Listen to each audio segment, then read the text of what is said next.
Okay. Hello everybody, I am FellVisage, and I'll be running Tactics Ogre Let Us Cling Together for the PSP. The first major remake this game got. So I'll just count down. So 3, 2, 1, and go. So Tactics Ogre as a game is sort of one of the, not original, but one of the quite early strategy RPGs in this sort of style, the sort of what people tend to know as the Final Fantasy Tactics style, since that's the most popular one.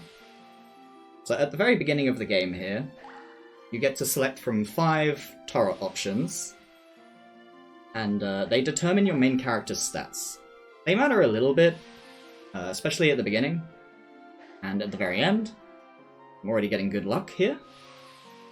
Which turrets it picks is random, and then I'm just picking the ones that have the stats that I want the most, which is Dex and then Strength. The average amount of total Dex and Strength I get is usually around 10, and I got 15 here, so that's actually insanely high. So this is a standard strategy RPG, as I say, in the Final Fantasy Tactics sort of style, as you can see here.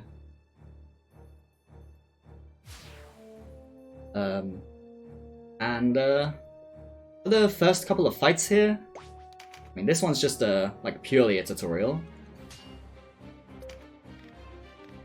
where some cutscenes play out. It's basically a glorified cutscene.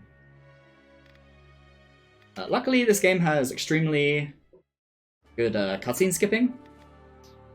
You can get through it extremely quickly. Oh, did it twice.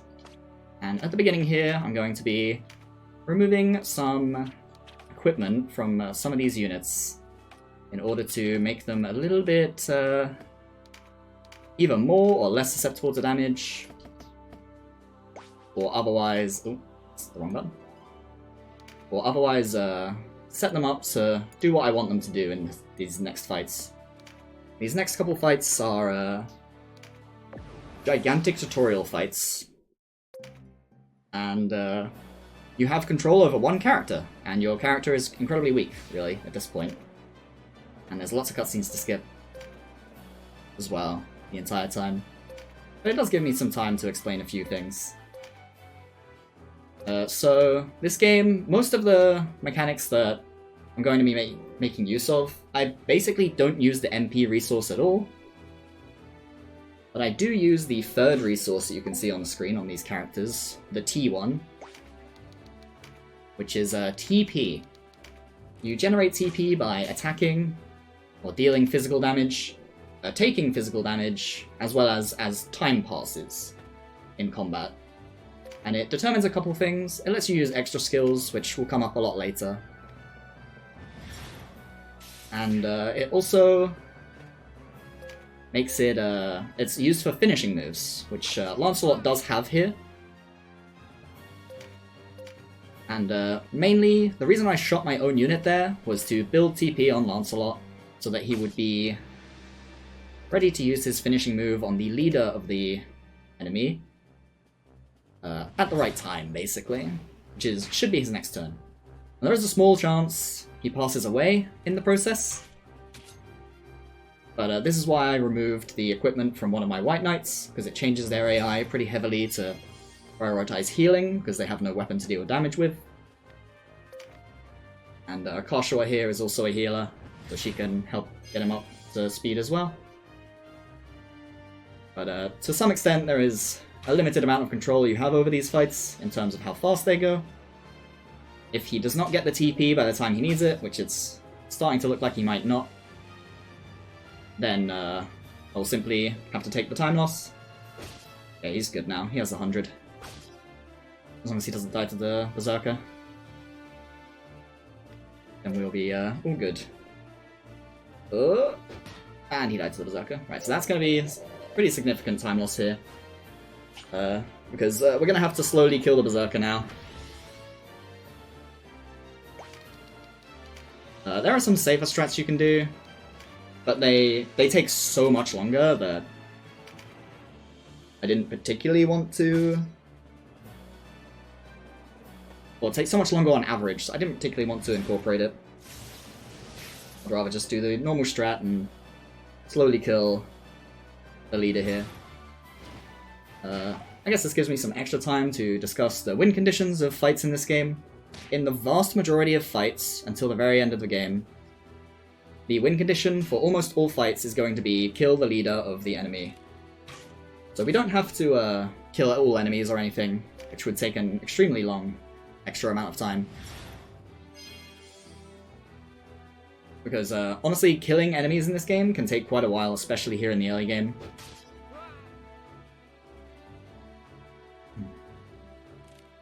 But so it's very nice, and some of the fights will go very, very quickly in the mid parts of the game. In chapter 2 and 3 mostly. Just due to the fact that we only have to kill one unit. Now often the leader is on the complete opposite side of the map, which is less than ideal.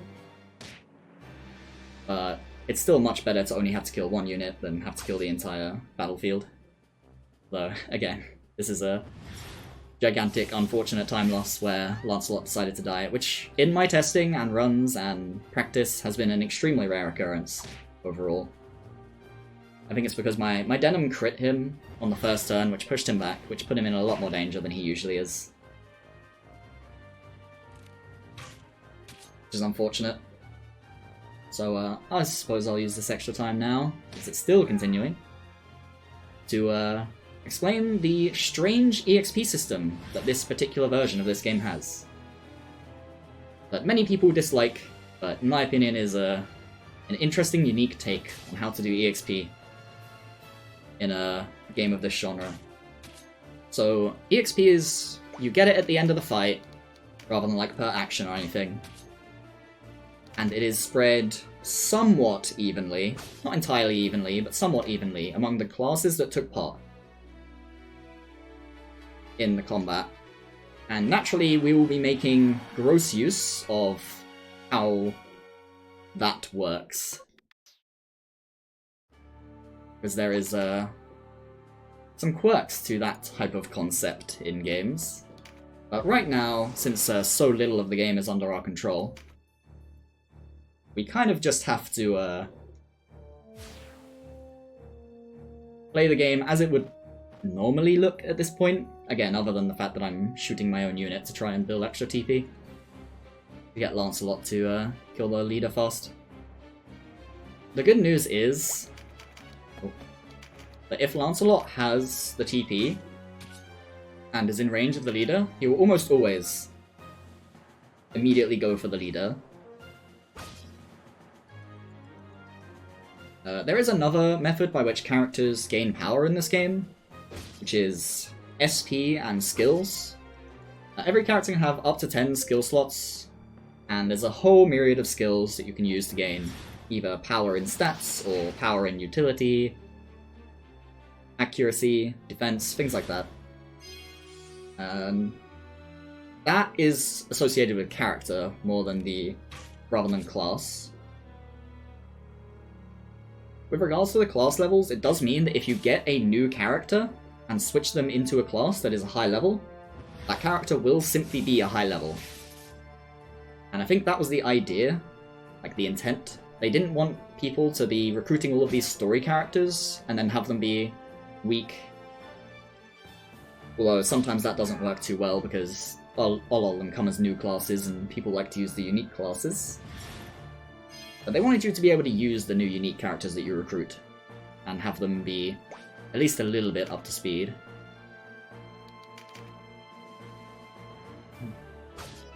Which, on the topic of that, generic characters versus unique characters.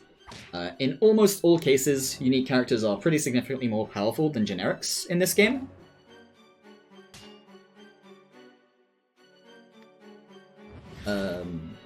And so, like, we'll be using a couple of the generics that the game lets you recruit at the very beginning after this fight here. But they will be a very temporary measure for the most part, although they will have a couple roles in the mid and late game. But they're very much incredibly weak compared to the unique units that we'll be using for most of everything. Lancelot is going to block every attack ever.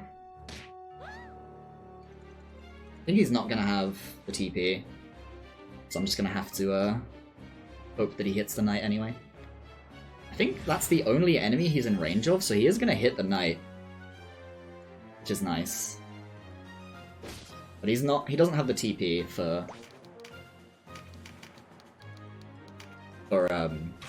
his finisher, so it's still going to be a bit of time loss compared to what the usual strat would look like. Unless he gets a crit. Nope, never lucky. So criticals in this game, as you just saw, they knock back one tile. They also do 50% more damage, although that 50% is additive with some other sources of damage that I'll be using later. Some buffs. So, like a buff that increases damage by 25% will often make me go from dealing 100 to 175%, rather than gaining the 25 extra on the 50%. But luckily, that is the tutorial fights you have almost no control over finished. Pretty bad, but it is what it is. Reborn. So, Reborn is a version of Tactics Ogre that came out relatively recently, and is a very good game, and you all should play it. So now we're gonna get a bunch of generics to recruit into our party. But we're only going to take 2 of them, because again, we're just not gonna need these units for very long. And they're extremely weak, pitifully so. Now we get our nice big shot. The game starts you with a nice big chunk of money, which is nice. We like that. Lets us do a whole bunch of our shopping all at once by Archer's Marks, so that is the class we are going to be using, naturally. Anyone who has played this version of this game knows that Archers are ridiculous units. And as I mentioned earlier, the gross use of the EXP system is that we will be using one class primarily for at least a long time. There's luckily a optimize button in this game, so it makes equipping on the menus pretty quick a lot of the time. And here in this fight we get introduced, well, I mean he's already been in our party as a guest, but we get introduced in earnest to the best character in the game, as most people know, Canopus. He has wings. Anybody knows, or anybody that plays this genre much, knows that movement is basically always king. And wings let you fly. And flying in this game is not just terrain ignoring. It also lets you ignore some mechanics, nice crit, such as Rampart Aura, which makes it harder to move versus tank enemies and stuff like that. So I'm shooting my guests here not to build them TP, because, again, the EXP gets split among all classes that are taking part in the combat, and guests do count for that, unfortunately. So Vice, who is a warrior, just like Denim was, and Kashua, who is a priest, I believe is her unique cleric class. We want them dead, so that they do not leech our EXP. So we'll be shooting our guests in basically every fight where we have guests.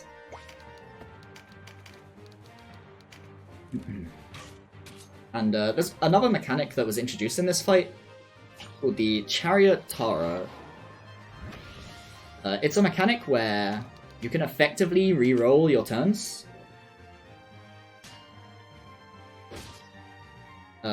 Now, the RNG is seeded, so if you re-roll or if you redo your turn because you missed or something, and you take the exact same actions, you will get the exact same results. However, if you take slightly different actions, or you move a slightly different amount, or something like that, you do get different results if you do that, which is very fortunate, because we'll be making massive use of that later. It's still handy early on here, in case you get a miss or something else goes wrong, if you make a mistake. It's a very quick mechanic to use, and you'll definitely be seeing it. No crits, unfortunately, so it's going to wait until... Gonna lose time until Canopus takes his turn and finishes him off, hopefully. Yeah. But yeah, luckily the target of these first couple fights tends to be like a mage of some kind, which makes killing them a lot easier overall. And you'll see that my archers went up to level 5 in one combat. Now, Canopus's default class is Vartan, which is kind of like a mobile archer, but we want an archer, because Vartans tend to specialize in crossbows, which are significantly weaker than normal bows in this game. For one main reason, which you might have noticed in that fight, I was shooting outside of the displayed range. Yeah, I was shooting outside of the displayed range of the bows, and that's because the higher...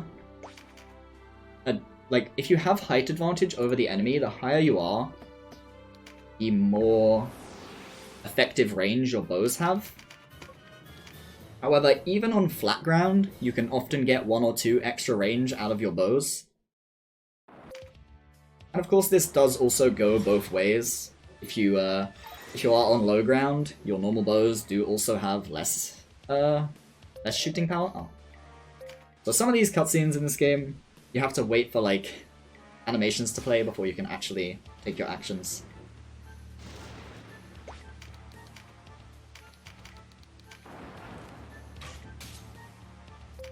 So in that menu, we learned bows, the skill bows on Denim. Every weapon type has its like default skill. I can't shoot him now, can I? No. Fortunate. Ooh, I still have to shoot with Denim though. I forgot.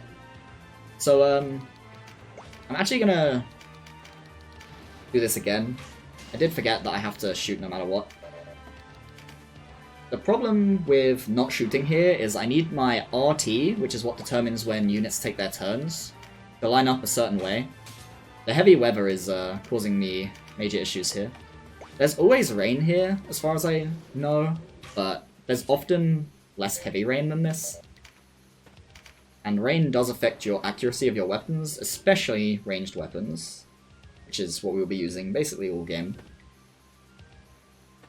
But yeah, so RT, each character and each class has their own RT values. Once it ticks down to 0, that unit takes their turn. But also, moving gives you more of an RT penalty for every tile you move. And also, taking actions and using extra skills also gives you an RT penalty. We're just going to kill Donato here. Again, we don't want him leeching REXP. We don't need him. So I am going to shoot with Denim again here. I don't actually care if this kills the unit, especially because it's undead, so it's going to come back anyway. We don't even get any loot from it. But Denim needs to shoot for the same reason as before. We do need his RT to line up. So that our next turn, not our next one, but his 4th turn comes at the correct time, which will be immediately after the leader. We'll just barely put them in range. Talking about extra skills, we learnt one called Tremendous Shot on Denim in that previous menu. Tremendous Shot costs 40 TP to use, which is not a whole lot. It's pretty easy to get 40 TP for the most part. And it makes your next attack a guaranteed hit and a guaranteed critical, not including the parry skills. Now, naturally, that's extremely powerful, especially the guaranteed crit part. The plus 50% damage lets us hit damage breakpoints extremely effectively. And so we can just one-shot Moldova from across the map here. Which is very handy. And now, since Canopus has been in our party for a couple fights, he now officially has enough SP to learn the same skills that Denim learned. Now here, these are not unique units, but they are semi-uniques. They're more powerful than generics. I'm gonna reorganize my party here a little bit, so that I have the units I actually care about. Correct places. Voltaire, the knight, is quite powerful actually, for a non-unique. And he moves very fast, more importantly. To unequip his healing, his equipment. Menuing is hard. I actually have to do this as well.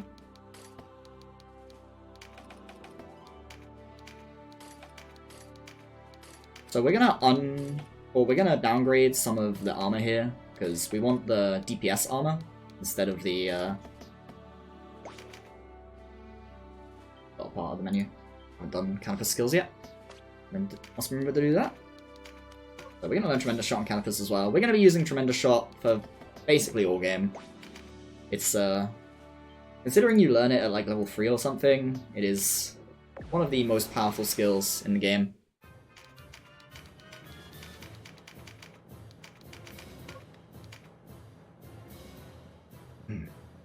Especially for, again, it costs so little TP. 40 is such a small amount. Like, there's a stronger skill later that we'll be using, but it costs 50, and that's... It doesn't sound like a big difference, but that 10 is a lot harder to build in time for when you want to use it, typically. This map goes a lot longer than previous ones, I would say. Or then, not including the tutorial ones, I suppose. Unfortunately, the leader here is a berserker. Berserkers are very, very slow. And also, the leader does not start moving towards you until a couple of his turns have passed. So we kind of just have to go across the entire map. Oh yeah, he's also on some high ground. It's not a massive amount of high ground, but it's enough to matter.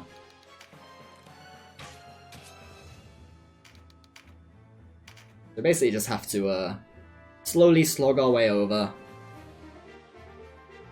Set up as best we can along the way. And keep our Canopus and Denim turns synced up correctly. Which I did forget to equip the Warrior Ring on Denim instead of the Azure Necklace, which is going to make him a little slower, but it shouldn't cause any issues. This means I'll need to have Canopus buff himself. So I did buy 41 of an item called Aryan Plume in my first menu. It's an item that gives you a buff called Strengthen, which gives you a... I'm gonna say 40% damage buff, but that's not quite how it works.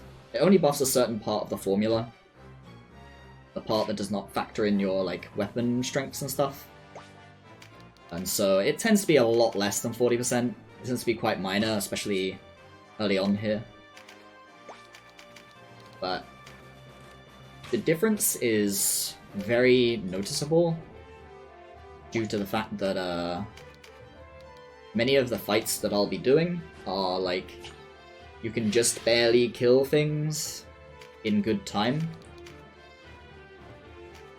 So normally I wouldn't have Canopus use this on himself here, but I need the RT penalty from it because, as I say, I have a heavier accessory equipped on Denim than I'm supposed to, so I forgot a part of the menu.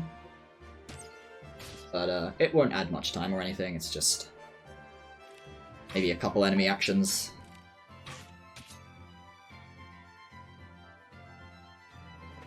As you can see, that Berserker at the top still hasn't started moving yet. He's the guy with the horned helmet.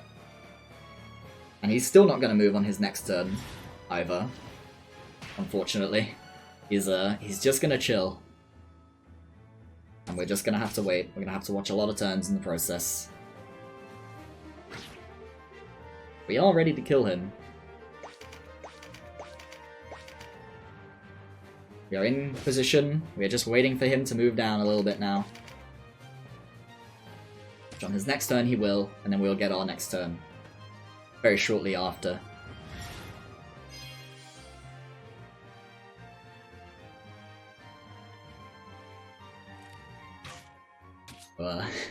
Just a little bit of waiting. Unfortunately, in the early parts of the game here, we're going to be waiting for enemies to get their turns like a lot. There's just not much you can do to influence getting to the enemy faster. As I say, we do only have to kill one enemy, but we do need that one enemy to get in range before we can kill him. So, should be in range.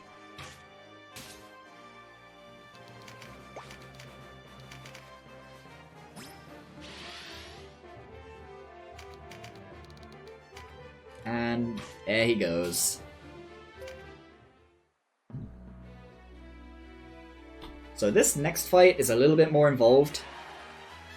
The guy that we're trying to kill is on a pretty extreme amount of high ground, as opposed to just like a little bit of high ground. Let me fix this first, actually. And there's a dragon that has the skill Rampart Aura I mentioned earlier on the battlefield as well. And that tank skill, it makes it so that you can't get past it as easily.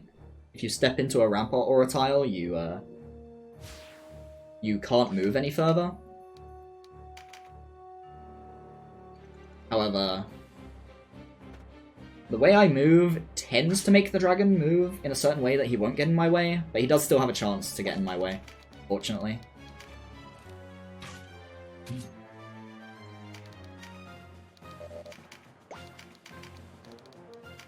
But once again, we're just gonna continue killing our guests every single fight. Make sure they don't take our EXP. And he moved bad. Ugh. I'm gonna do something different here. Use it first. So the dragon moving in the way here is such an extreme time loss that it's worth trying to change the RNG a little bit. If it doesn't work this time, I will just have to accept the result. So at the start of this fight, there was a dialogue option that I chose the second option for. If you choose the first option in this fight, you have to save the Valkyrie guest who's in the fight, which both leeches your EXP, and also she can die randomly. Okay, it's still in the way. That's unfortunate. It is what it is. Nothing I can do about it. We want that Valkyrie to die, and I guess she probably will, because the fight's going to go longer than it's supposed to, due to the fact that the dragon is in my way.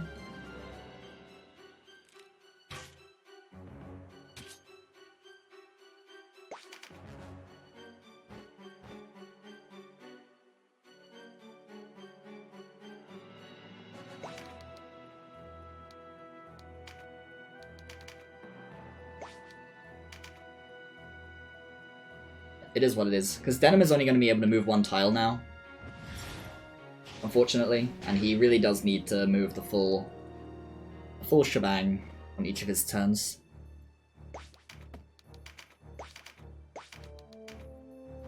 Canopus won't be stopped, but Denim unfortunately will. Because Canopus, as I mentioned earlier, flying not only ignores terrain, but also lets you fly straight over the Rampart Aura.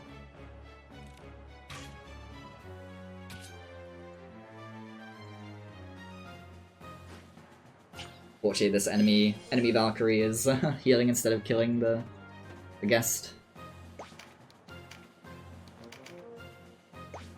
But basically, the strat here normally is that you have this unequipped male archer who is so squishy that the enemy really wants to kill him at all costs, basically. And that exists to bait out the dragon. But again, unfortunately, the dragon moved in such a way that he got directly in my path. It's just a little bit of RNG at the start of the fight that you can't play around. It's pretty rare, in my experience, that it does it. But if it does it, it does it. I'm not going to attack with Canopus here, even though I'm in range. Because all that's going to do is make me watch extra healing animations. Because he's going to die by the time Denim gets his turn anyway. Or, well, when Denim and Canopus both take their turns together, he'll die regardless. Is the Valkyrie really gonna live? Despite how much extra time this fight has gone. It's looking like it. That's great. Oh, that's it's interesting. That's from here. But we need to crit this enemy twice to be able to kill. And Denim needs to be able to attack first. If Denim attacks second, he can't hit from this tile. Which is why I needed my Canopus to take some strange action earlier. But yeah, so the Valkyrie still lived despite the fight going extremely long. She pretty frequently dies, even when you get the short strategies, so it's very unfortunate. But it is what it is. That doesn't cause any issues. There is a lot of there is some EXP routing that matters quite a bit later in the game. I'll explain more in detail when it's more relevant.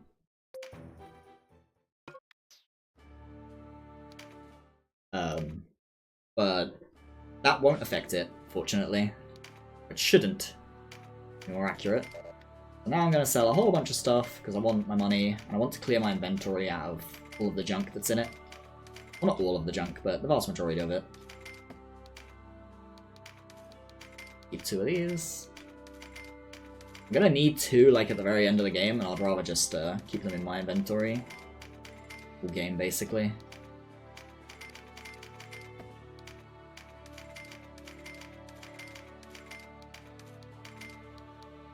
One thing I will say is the extremely slow stuff so far has made it so that I am much more rich than usual. So here I'm going to be buying this spell scroll here 31 times. So spell scrolls in this game have this weird thing where you can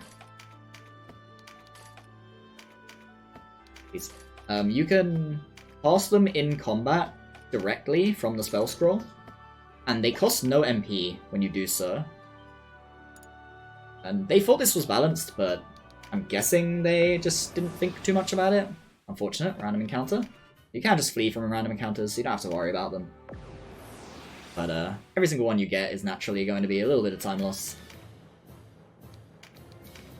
Over here again. Because you have to flee. In a nutshell. So now we have the longbow. We're going to be using this weapon a long time. The nature of the longbow is that it has more range than the next couple bows that we're going to unlock.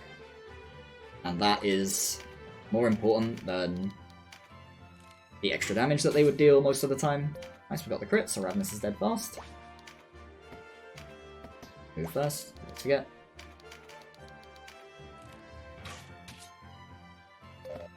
Because as we've seen, you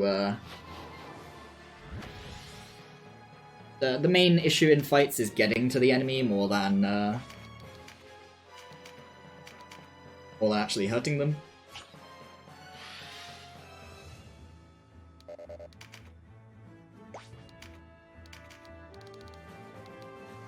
Which moved weird, which is unfortunate, but it is what it is. So you'll notice that I don't skip the cutscene when the guest teleports away sometimes. That isn't by choice, necessarily. You can only skip those cutscenes while the camera is moving towards them, like while it's panning.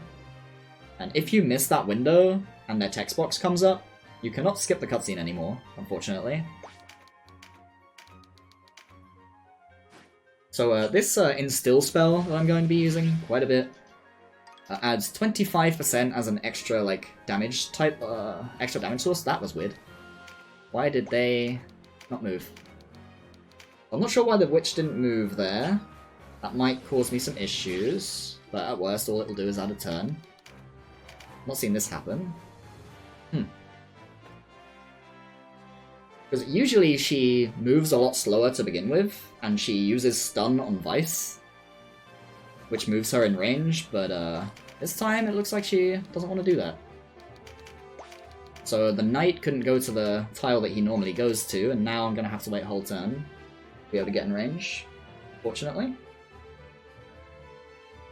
And then I'm not 100% sure that I'm going to be in range, if I'm going to be honest. Might be an extra turn after that. Is less than ideal. But maybe he'll move there. But basically, enemy equipment is random, and equipment has weight, which determines your... or adds RT to your units. So, because she had light gear equipped, she went too fast. And her going too fast naturally meant that the movement was weird on the enemy's part. I'm going to have to just wait and attire another extra round, fortunately. I think if I had shot with both Denim and Canopus, this wouldn't have gone so badly. So I would have taken my turn after the knight here, but I am not too well versed in the backups for this fight anymore, because it's not supposed to ever happen. It's such a, like, freak occurrence, because you need the witch to have really fast speed, and then you also need her to randomly decide that she doesn't want to move on the second turn, which is... both of which happened. They sure did. Yeah, you'll see the number, like, the number 18 popped up. That was the Instill buff doing its thing. It's 25% of the base damage rather than stun. So unfortunately I did get stunned, so I am going to have to fight the RNG to get my action to go off at all here. Okay, good. This is what I mean with rerolling out the RNG, the chariot. So unfortunate, but it is what it is. There's, especially in the early game, there's just an excessive amount of RNG to some extent. And certain things can just go wrong. Your options are fairly limited, your movement is low. It's just, if it goes bad, it goes bad. The maps are also quite awkward, and we're not super overleveled yet. We are. Like, we are giga overleveled. But, like, they're level 6 and we're level, what, like, maybe 12 here? 11? 12, yeah. So, like, we are overleveled by quite a bit. But not, not such that we can just, like, ignore everything and just one-shot the enemy that we're trying to kill. So in this fight, you can kill it, or you can finish it by bringing any of the 3, like, unique enemies low enough. You don't actually have to kill them. This will be a recurring theme. There's a lot of fights where you don't actually have to kill the enemy, you just have to bring them low. And it's nice because it means you don't have to do quite so much damage as if you actually had to kill their entire health bar, obviously. But considering how tight some of the damage is in the early game, it's extremely useful here in particular. Although I think we would have the damage to finish this one, even if he didn't need, or even if we needed to fully kill him. We just have to use 2 crits instead of 1. Because I'm only going to crit with Canopus here. And Denim will just take a normal shot.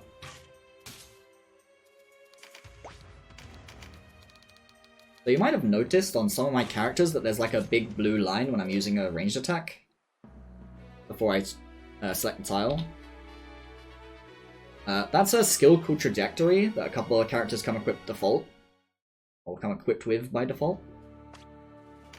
And it's pretty useful in like casual playthroughs. Since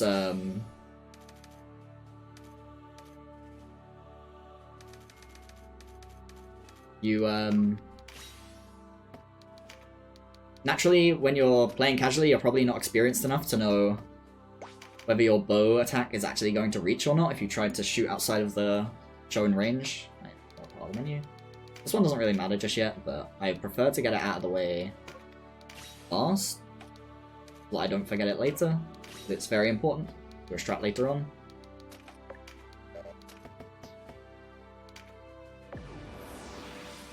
But as someone who's played this game more than anyone maybe should at this point, although maybe that's not true. There's a lot of people who've played this game a similar amount, I think. I kind of just know when my bow is going to reach or not. Just based on the terrain and things like that. So here at Bawamusa, this is the first fight where we are going to have to kill all enemies. Fortunately, we have extreme high ground advantage, which you'll see the power of bows on high ground now. Like I can click this unit that's forever away and it will still hit. We will promptly be shown pain for our hubris, shooting from above up here, because the next fight will be extremely low ground, but that's not really a concern. But as I say, at the end of the day, it's nice that we get really powerful high ground fight here. To show off the full capability of regular bows. How they can just hit pretty much anywhere you want when you have enough high ground advantage.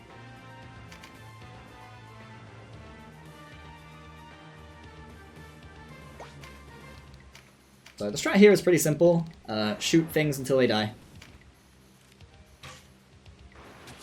I will be killing the guests as usual, but that's a little bit more down the line. I would rather remove some of the enemy turns sooner than kill the guests sooner. The fights here are... Well, the enemies here are not particularly threatening at all. They will never get to hit any of my archers. In a nutshell. But they can hit Vice. And so Vice will gladly serve as... Or go and get himself killed so I don't have to waste actions killing him myself.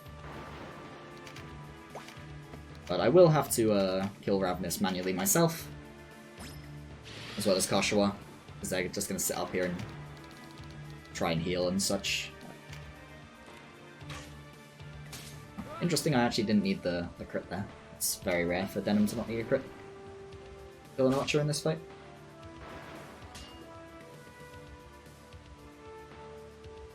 Yeah, as you can see, Vice is just gonna get all of the ire of these warriors. And potentially the archers as well if he lives. Nope. So you do lose 6 or 7 seconds every time you have to watch this cutscene. It's pretty unfortunate. But when a guest dies in melee range like that, it's actually just hard to skip the cutscene in time. Fortunately, I should really kill Kashawa first. Just gonna heal.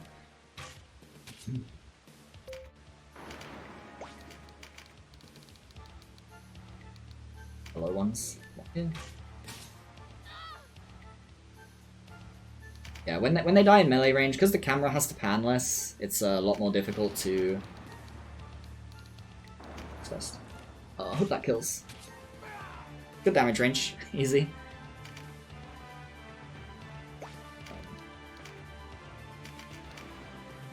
Watch.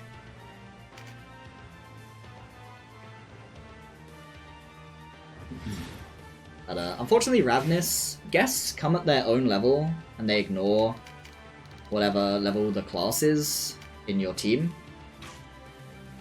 So unfortunately, Ravenous is level 5, which makes her a lot tankier than the other guests in my team, who are weak, pitiful creatures overall.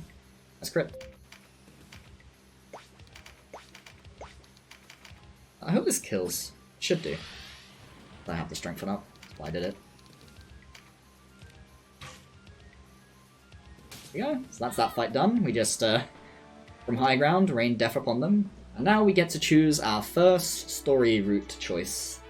We'll be doing the Chaos route, which is more or less the Rebel Against Authority and Orders route. Try and make a better world that way.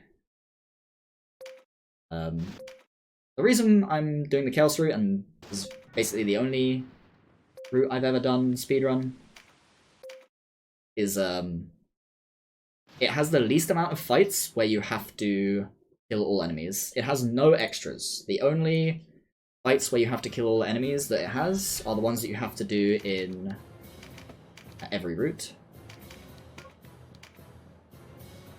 And so, that's why the Chaos route is the preferred route, in my opinion, overall. Not just for speed, but the kill-all fights are truly the worst part of speedrunning this game. It can be very frustrating, because there's a lot more variance than usual, and you have to kill lots of enemies. So now, as I said, the next fight, this one here, is basically the opposite of what we just did. We have to be on extreme low ground and fight up high ground, which you'd think would be an issue with archers equipped with a whole bunch of regular bows, but we're so overleveled at this point that it will definitely not be an issue. And the only concern is that we're going to have to try harder to get into range. But luckily we have one greedy boy equipped with a very powerful bow, very overleveled, and he has wings. We can just fly straight up here and begin murdering everything in his way.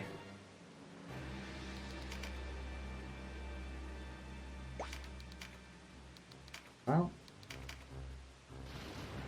while the rest of our archers slowly climb up these stairs to get ready to try and kill a couple things as clean up on Canopus's one-man wrecking crew.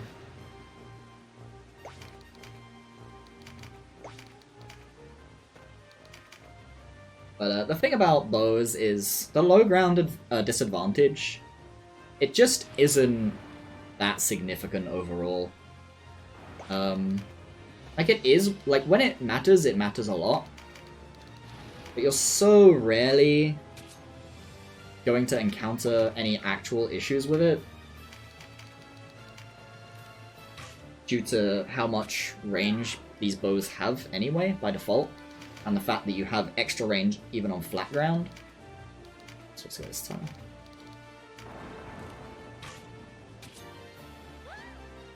But it's just, you can even from low ground you can hit quite a few tiles away. Is the lowdown.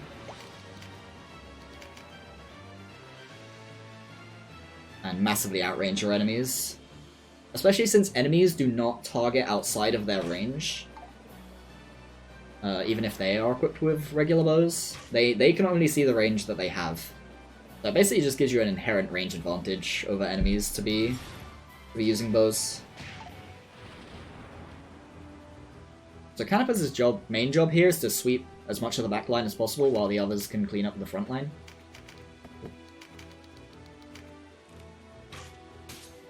Crit. One of these damage ranges otherwise without crits, so hope this reaches. It should do.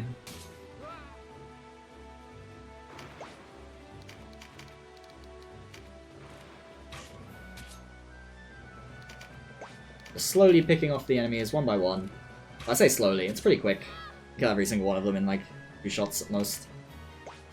And this Canopus who just pulls up and does things in 1 shot instead. I do need to move forward, huh? Need a little bit though.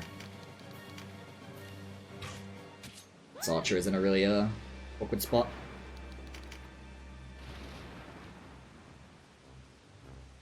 Unfortunately this guy decided to heal. The healing animations are pretty long this game, unfortunately, compared to like the basic attacks and stuff, but you know, when you have to kill stuff, you have to kill stuff. You're gonna have to deal with at least a little bit of healing now and then. Now, archers do have one weakness, I will mention.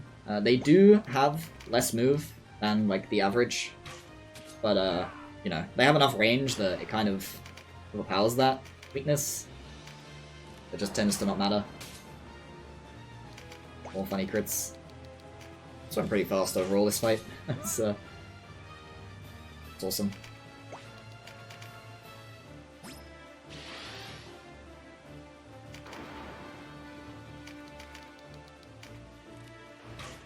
But yeah, as you can see, even when we have such low ground disadvantage, we still kind of just clean up extremely easily. Especially since at this point we really are very, very overleveled. Due to the amount of EXP that you get each fight being relatively flat. And putting all of it on one class just means that we're ahead of the curve a fair bit. 3 weeks. So some of the cutscenes actually like have full voice acting, but it's pretty rare in this version of the game. Oh, that's I did. My pause input didn't go through. So this next strat, or this next fight, we do have to fight up high ground again, but luckily it's just a regular leader snipe mission. We have to damage Aracel enough here, but we are very likely to just kill her outright. However, if we don't do anything, she will like sort of run away and move farther away. We don't want that. So instead, by shooting this knight with Denim, when she gets her turn, she'll move down and heal him. And this keeps her... it puts her pretty much exactly in range for where we need her, in fact. Which is great, because now Canopus is ready to do his thing. Now, unfortunately, Canopus is a little bit too fast to have this fight go such that she gets her turn and then he goes immediately. Which would be nice, but we are going to have to watch these guys take their turns. Watch a few more heal animations. But it's still a lot faster than trying to chase her down across the entire map as she runs away, because she's an archer. And we will be recruiting Aracel later. She's very important to this route. As an archer with a decent speed stat, or well, RT stat. Because we only have to bring her low. We don't need to worry about underdamaging too much. Let's get a nice single shot from a rooftop. Finish her off, nice and clean. In this map, where we have some moderate high ground advantage here, but the leader is so far away that it's somewhat mitigated. Sometimes he moves in a really awkward way where he doesn't move very much, but he usually moves pretty far. Well, he usually moves towards us just fine, and even if he doesn't, the strat is supposed to work anyway, so it should be fine.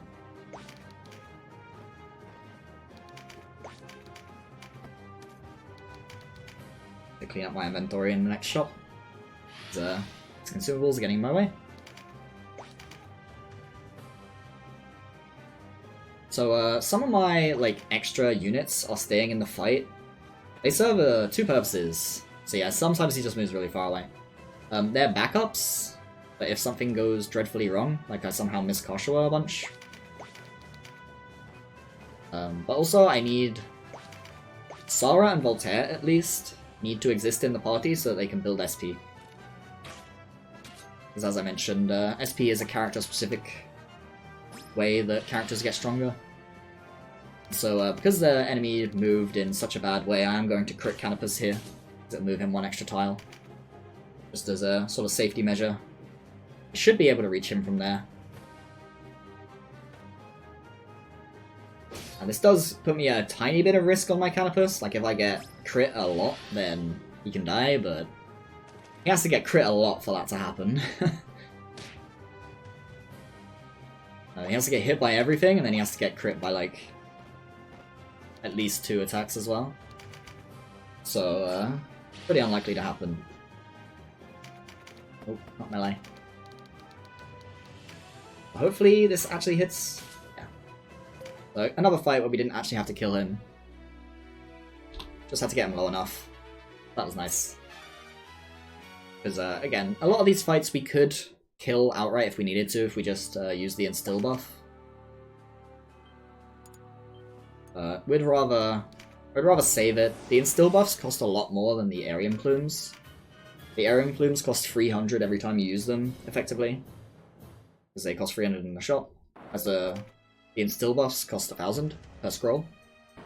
It's quite a bit more expensive. And money can be an issue in this run if you get really unlucky with drops. So a nice heavy rain here.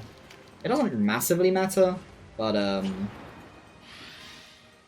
I said earlier, we do want to recruit Aracel, and the heavier the rain here, the more chance Aracel has of surviving.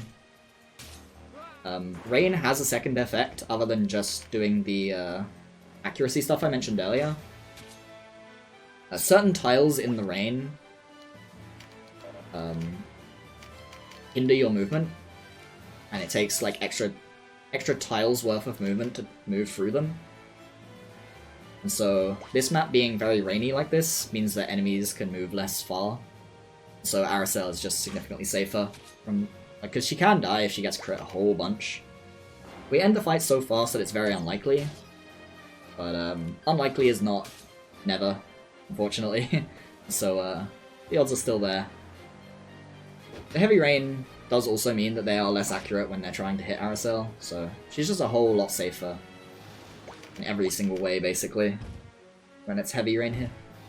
However, rain does somewhat persist over your file a little bit, so it does mean the next map is likely to be very rainy. And that one we do need to not be rainy, but that is why earlier on I did a menu that equipped Field Alchemy 1 on my true generic archers, and why I bought 2 items called Coral Heart in the shop. What that item does, we'll see very shortly. It helps to clear up the weather. Now I bought 2, and I have 2 generics that are ready to use them, because sometimes you need to use it twice to clear up enough of the weather. But it's very, very important. In a nutshell. This...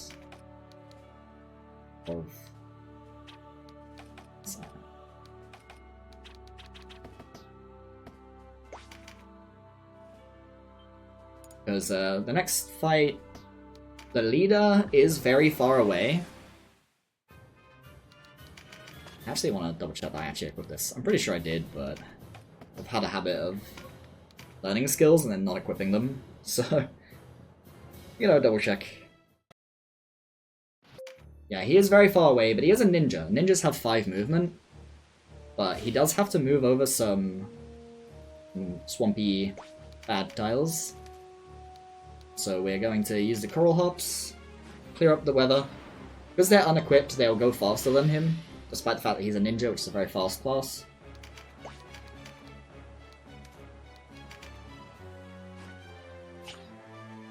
This will clear up the weather enough such that his movement is no longer being impeded, and he'll move to a very specific tile, which is that dirt one there. And that puts him in range of everything that I need to do to him. Kill him fast. Where the ninja's fast, or like high movement stat is definitely not helping him out here. It puts him... Oh, I'm not supposed to unequip Voltaire's armor yet. He went too fast. Didn't realise. It's fine though, because his hero's back up. I'm supposed to do it on this menu. Forgot. And yeah, that fight's nice and quick, because again, he moves just barely into range due to his extremely high movement stat. Now this fight has some things that can go wrong, but they don't go wrong. They're just like a minute time loss or whatever. Which is similar to the dragon thing. If he moves in the wrong way, it's going to take a bunch of extra time. I'm gonna have to... I'm not gonna be in range to hit him at the right time. Which is, if he moves to the side, it's gonna take extra time, and if he moves forward, it's not. Okay, cool, he moved forward. Always lucky.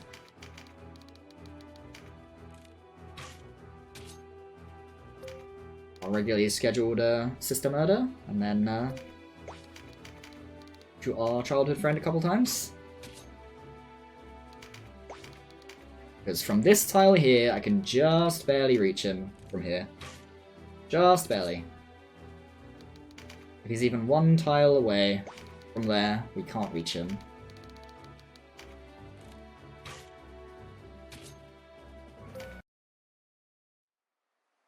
Nice quick strat. That's why we unequip Aracel and Kashua's equipment, purely because it makes them move backwards here, which makes him more likely to get baited away. So now our archers are high enough level that we can remove part of their malice, which is we can get +1 move, the +1 move skill on them all. Which is extremely important and very useful, I'm sure you can imagine. As I say, anyone who's played this genre extensively, you need to equip it though, I mustn't forget,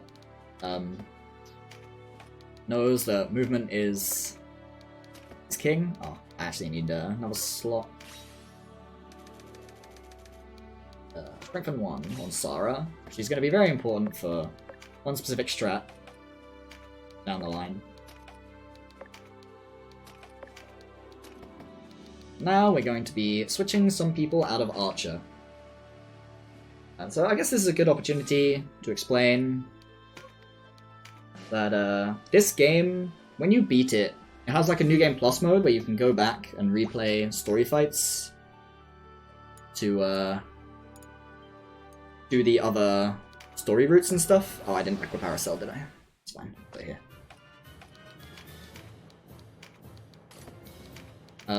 But what that means is that the game also has sort of New Game Plus versions for every map. And the main way that you would ever see any of those New Game Plus versions of the maps is you would beat the game and then go back. However, the way that is actually determined, which type of the map you fight, is actually by your level. And naturally, when you are as overleveled as this, that we kind of run into the risk of encountering those New Game Plus fights instead of the normal ones, which are massively higher level, naturally, and they also, and this is the more important one, they have extremely endgame gear, which would make them take almost no damage from anything I can do, despite not being a massive level disadvantage. So the main method to counter that is to simply deliberately waste EXP. By not leveling as much as you possibly could all in one class, you can quite simply not overlevel to the point where you ever get to the point where those maps trigger. And that's what I was alluding to earlier with some specific EXP routing. Now, it is the case that if that ever happens, the run is absolutely dead every time. However, I do have super backup saves just in case. Can't imagine it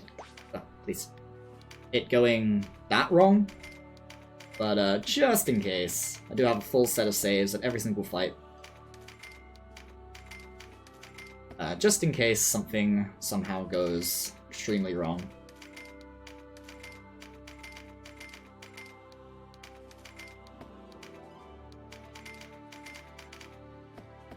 So we're in this shop here to buy another buff type item. Gotta keep one of these this time.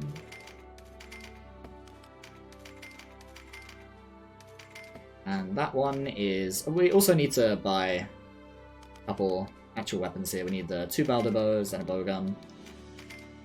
But mainly we're here for the Celerity Scroll, which gives you the quickness buff. And the quickness buff, it's effectively just haste from Final Fantasy games. I'm sure vast majority of people here know what haste does in Final Fantasy games, but it makes your turns come faster. Need to unequip the guest, almost forgot. Yeah, it makes your turns come faster. As simple as that. There's some details into how it makes your turns come faster, but it's not incredibly important to know all the details. What matters is that it makes your characters go fast.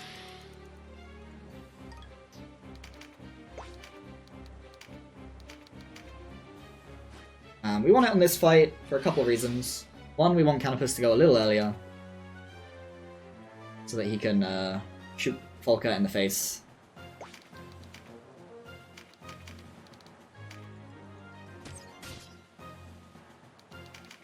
Fortunately, he often lives just barely, but that's fine. Is according to plan for him to live.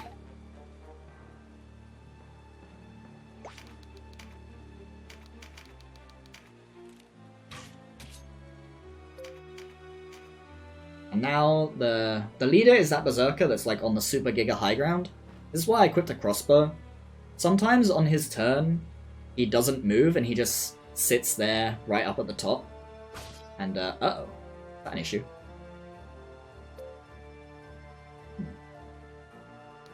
Might be an issue, unless he moves. If he doesn't move, this might be a concern. Okay, he moved, so... I mean, most of my menuing was made redundant here because he moved anyway, but actually, I hope I can hit from here. I didn't know that they had a knockback weapon. I thought they could only knock you back with crit, but it should be fine. I think I can hit him from here. Good thing he moved.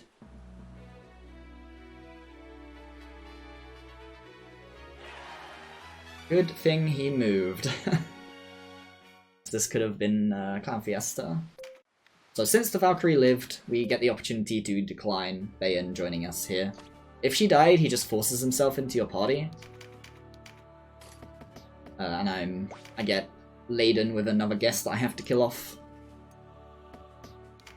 But since she lived, we can just say no. Tell him to stay out of our party and it's our EXP. So this fight against this mage, there's some unfortunate things that can happen. But at the end of the day, it's only like a less than minute time loss if the unfortunate thing happens, which is if the mage leader moves sort of backwards behind the building, we can't reach him.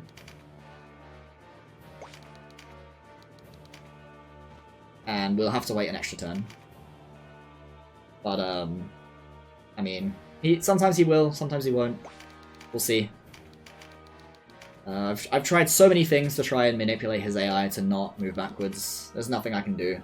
It's just, it's not a 50-50, but I'm just gonna say it's a 50-50. It either happens or it doesn't. Time loss or not time loss. The nature of the beast sometimes with RPG runs, correct? At the very least, this is a relatively minor time loss, even if he does move bad. Yeah, he moved bad, so I'm gonna have to, I have to chase him across the map. This is why using celerity on Canopus here is particularly important. Makes his next turns come faster, so we don't have to wait quite so long while we try to chase the guy down.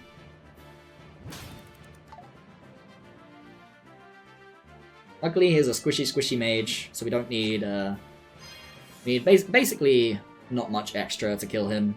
Just the plume buff is enough. We don't need to have TP on Canopus to do a crit or anything.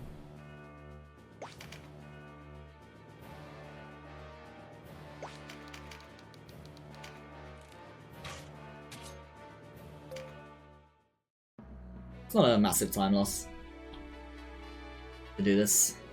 Now, the next fight is going to put Denim very far away from the rest of my team, as well as Kashawa. So Denim is going to be on sister slaying duty, because nobody else is going to be able to reach Kashawa in good time. Luckily, my ninja is now high enough level that I can optimize range and equip the Barrel Dobber. Don't have to do too much extra menuing. I don't have to save a short bow or anything. All I have to do is make sure he has a bow equipped so that he can slay her.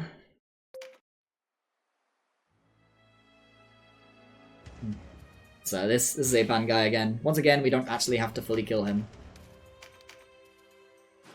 Which is nice, but he is all the way over there. It's going to take a couple of turns to get to him regardless. Those turns are not going to take too long. Crit.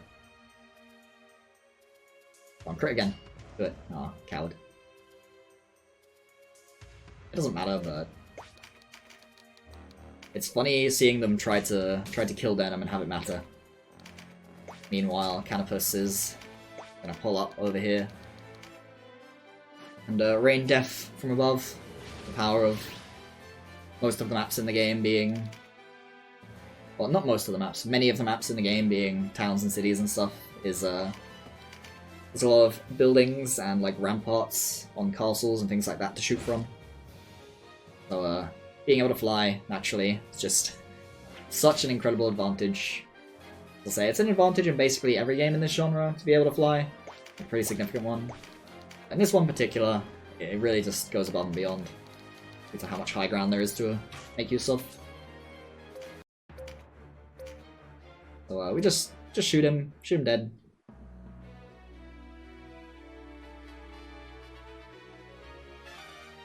So the next fight strat is very specific. We have to use Sara for it because it manipulates the enemy AI. Wanted to double check that her RT was at 91 like it's supposed to be. If I use any of the other archers, they move or they get their turns too fast for this strat to work. Because I need to move 2 steps forward on my first turn, but if I move 2 steps forward like that, what often happens is that the leader will move backwards instead of forwards, and then she'll be out of range. But in 99% of my tests, if I haven't moved anyone forward, by the time the leader gets her first turn, she will move forward. Not backward. So Sara being the slowest archer in my party is actually very useful here. A very rare occasion of Canopus not being the one-man wrecking crew.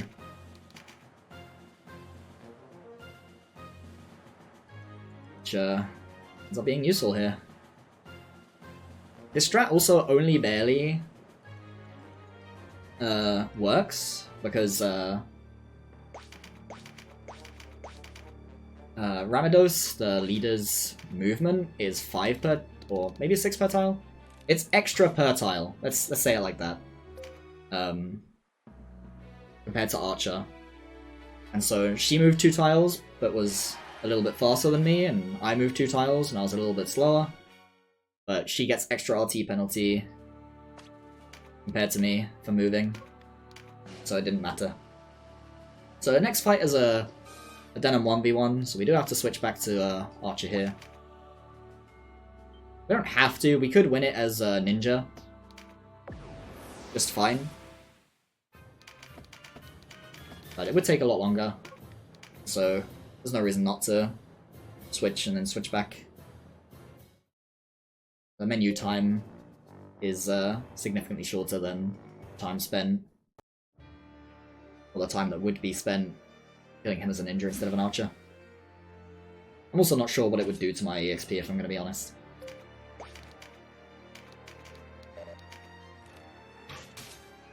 Oh, I got a crit. That's actually a bad thing. That means on the second turn he's going to heal now. Or after the second shot he's going to heal. I think. Pretty sure that's usually what happens. Oh no, he didn't. Oh. Well, not complaining. Guess I didn't need to crit here because I already got a crit, but may as well. You don't only have to get him low as many fights is the case, and now we get to choose our next plot. As I say, we are going the Chaos route, so we reject orders, we reject cooperation with Leonar, who was a bad guy in the Chapter 1.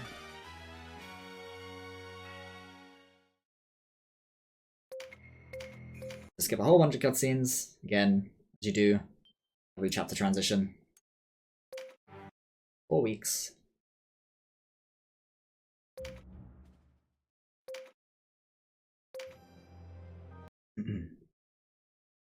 Now the next map is pretty specific.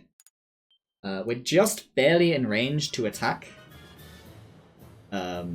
what we need to attack on our first turn. But we do need TP to kill the boss. This is correct already. You need a Balderbow, you need a Balderbow. Which means I need to make my archers faster than Canopus. And they also need to have a small enough range weapon that I can hit.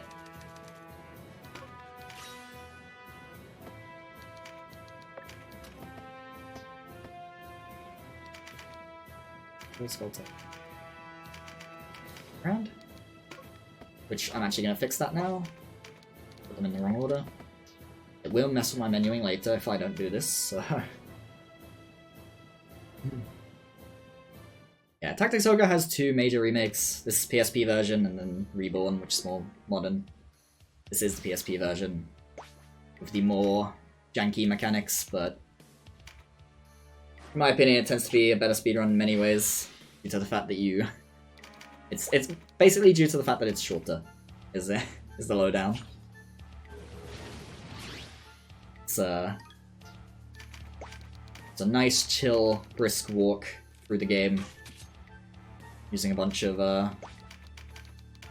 ridiculous archers. Well, I say a bunch of ridiculous archers, using basically just Canopus. Oh. Wrong menu? Nonsense, that looks exactly like Ganon. And we shoot him all the way from up here. The massive high ground advantage means we can hit him from here.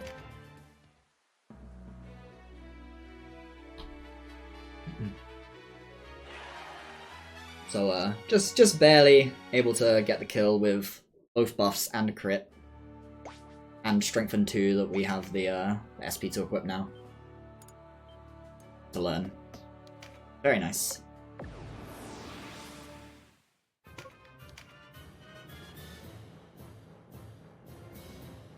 Now, this map is a lot of the maps we do in this sort of part of the game are like revisits of maps we've already seen.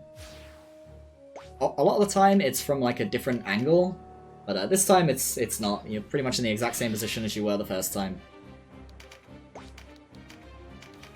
And the fight's going to look very similar to what happened the first time on this map. Gonna buff up Canopus, he's gonna fly forward. The only difference is that I do need to shoot him for TP.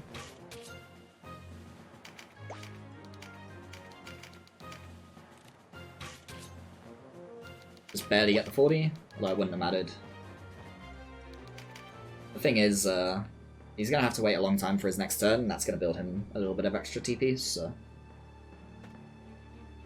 As I say, TP does also go up on time passing, but it's a pretty slow method of accumulating TP. There's more there for like mages who don't build TP very quickly.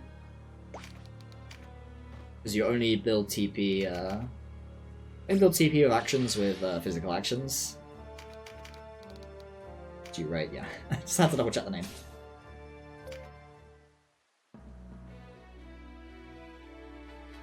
But soon TN will be finishing fights quite a bit faster than this. Which might sound crazy. Might sound ridiculous that we could possibly win fights much faster than this, but enemies will not get many turns. I have to unequip Canopus's armor here because I want him to get his turns faster, because the boss we're trying to kill, or the leader we're trying to kill, is extremely far away, and on moderate high ground, with like a little bit of rampart type stuff around where they are. So he's gonna have to traverse quite a bit of of distance to be in range. Because the leader is barely going to move closer. Like, they are going to move closer.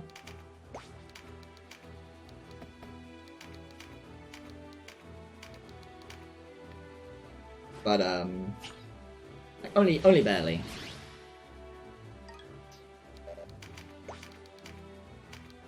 I'm actually not sure I need to use the celerity scroll here. I think it worked fine without it when I tested it, but I don't say to use it, I'll use it.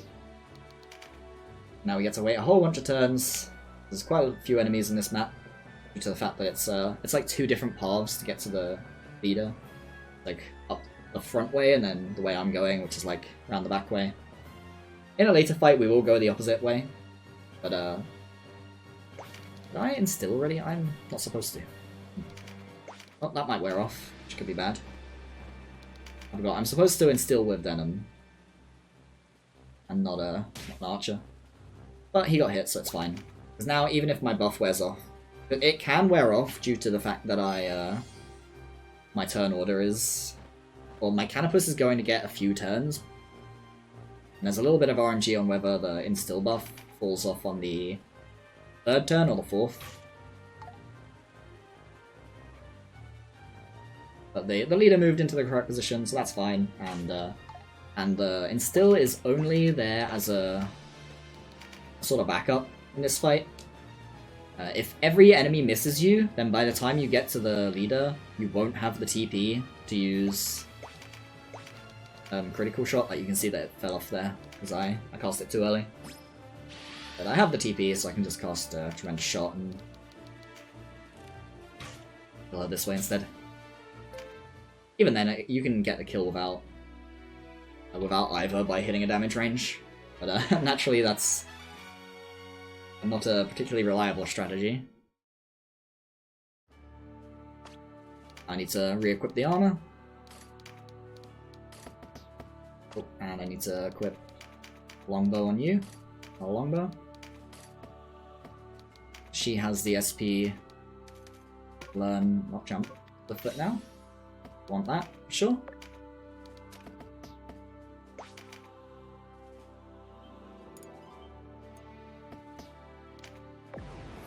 And now Canopus' damage is gonna fall off just a little bit now.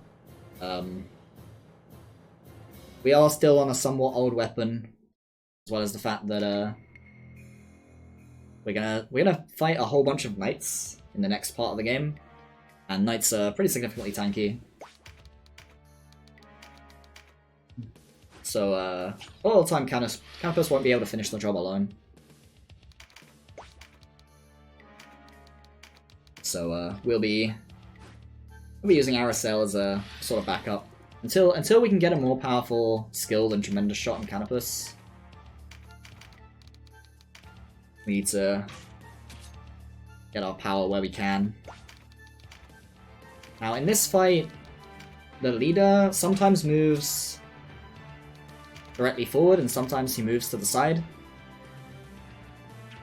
We're really hoping he moves directly forward, because it lets us kill him a turn sooner, similar to some of the other fights. Again, just another like sort of coin flip on if they move correct, you get the fast fight, if they move wrong, you get the slow fight. But none of the... It's not really an issue. Yeah, he didn't move far enough forward, fortunately. Strangely, he didn't move to the side either. I think usually he moves at least 2 tiles forward when he moves forward, but not today, I suppose. Which, if he had moved 2 tiles forward, I believe that's close enough at that point, but at the end of the day, he's close enough now, so it's not an issue. When I get my next turns, my next round of turns, I'll be in a position to kill him. At least I should be. He might move a little weird still on this turn, but I don't think it can matter. Although again, I actually haven't seen him stand on this tile before, so maybe it could matter. Oh no, he's nice and close. Just gotta watch these next couple turns and then more than in range to murder him.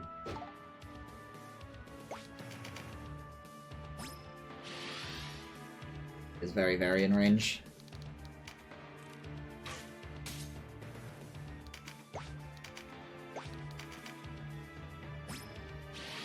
And you don't actually have to fully kill him, which is nice, because otherwise I would have to buff more.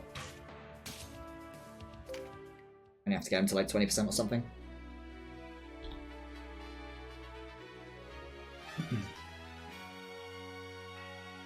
But this next fight, we're supposed to have to go all the way around, and there's some undead that gets in your way, and it's hard to kill them without exercising them and stuff, but one word to that, which is Canopus. Canopus exists, and thus nobody cares. He will simply ignore everything, play the game his own way. We had a dialogue option with our sister there. I believe it's part of a pair of dialogue options where if you select the same answer twice, which is like the first one twice, and then, or yeah, either the first option twice or the second option twice, it will change a fight later. And that's what we want. We want to, but luckily, I don't have to like think about it too much. I can just mash through the cutscene more or less. Because you can just select the first option twice, and that gives us what we want. Yeah, as you can see, you're supposed to like have to go around and then up along the path a little bit, but by virtue of having wings, Canopus gets to ignore all of it and just flies straight ahead. There's a nice squishy mage. We get to kill her, don't even need the crit.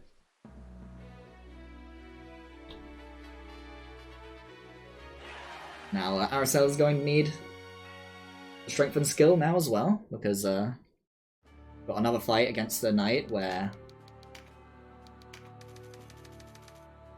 fortunately just Canopus isn't enough. You have to equip it though.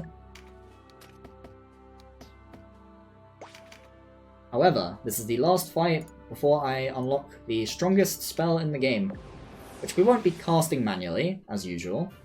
However, we will be casting it. We'll be casting it many, many times. Probably more times than we buy it. But I'll go over that once I am buying it. For now, we have to fight Hector here.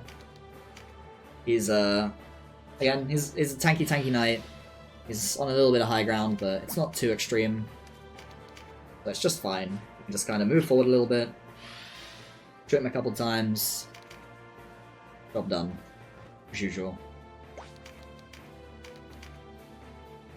But I have to do all of this buffing. It would either be this, or I could also get crits ready, but I think doing it this way is more reliable overall.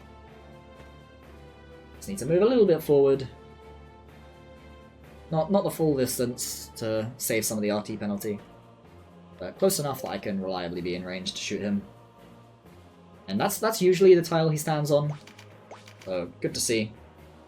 You like to see the enemy go onto the tile you're used to him going onto.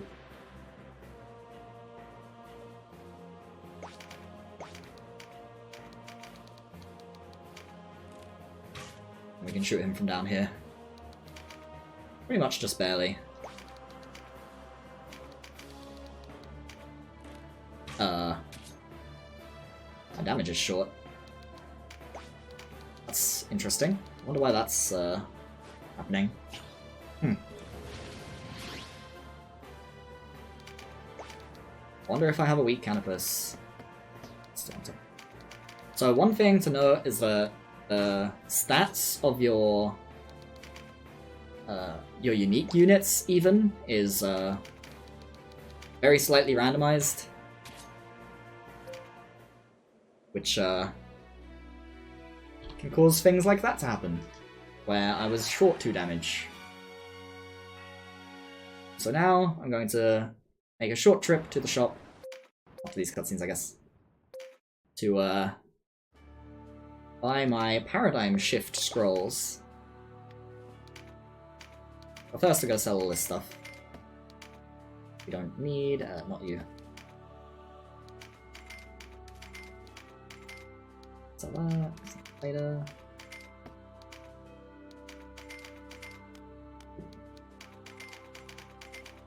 I just want to clear out my inventory of all the junk that gets in the way of my menuing, basically. Is why I so reliably sell stuff. I don't really need the money right now. I do need to also buy a ninja mark, so I'm going to do that first. For a character down the line. Here is the paradigm shift scroll. We're buying 35 of them for now, because I need some more money. And paradigm shift is an extremely powerful spell. Again, I'll make an allusion to Final Fantasy, although this is a lesser known spell, I'm pretty sure. It functions like the quick spell. Or quicken. Which, in this game, it just reduces your RT to 0. And what that means is that you get the next turn, effectively. However, it only has a 66% chance of hitting. But, in this game, you have access to the Chariot Taro. And naturally, that means that if you miss, you can try again. Now, usually I will move whoever's casting it next to Canopus, because it lets me see 2 different RNG rolls at once. Basically, if it hits the first target and misses the second, then if I move to the same tile, it will always act like that, so I can sort of swap the order that it hits the units in. And that will make it... That will make it such that...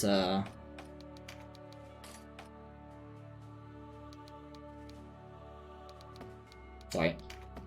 Anyway. It'll make it so that I can reroll a lot easier the RNG. I need 90 RT, so I need to remove one of these. Something about her setup is wrong here. Not sure why. Oh. This is fine.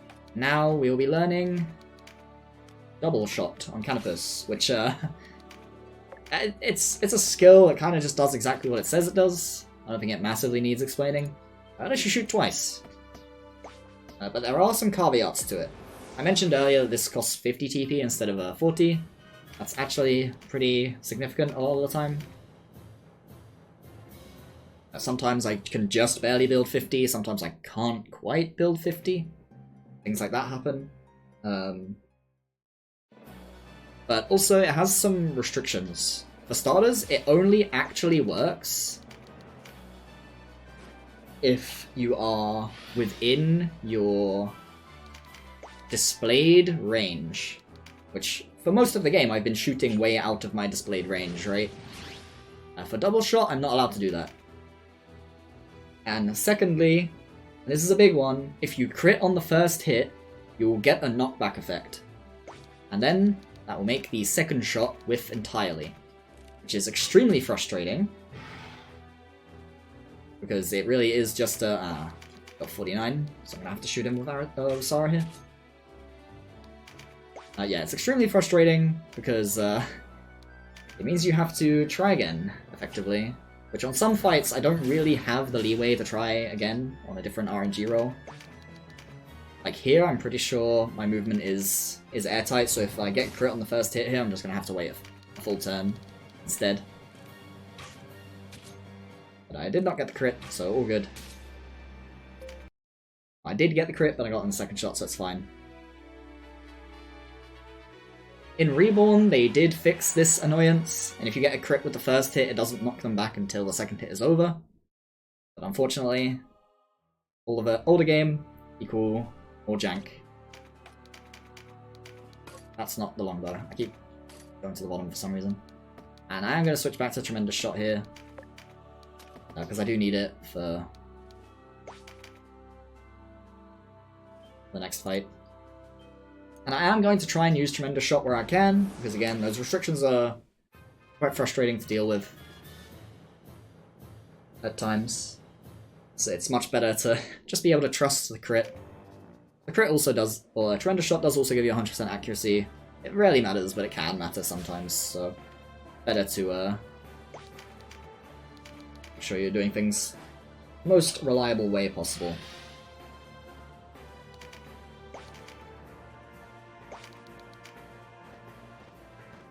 So here in this fight, we get introduced to Hoberim. We will be using Hoberim. He is He's stronger than Canopus, is the lowdown.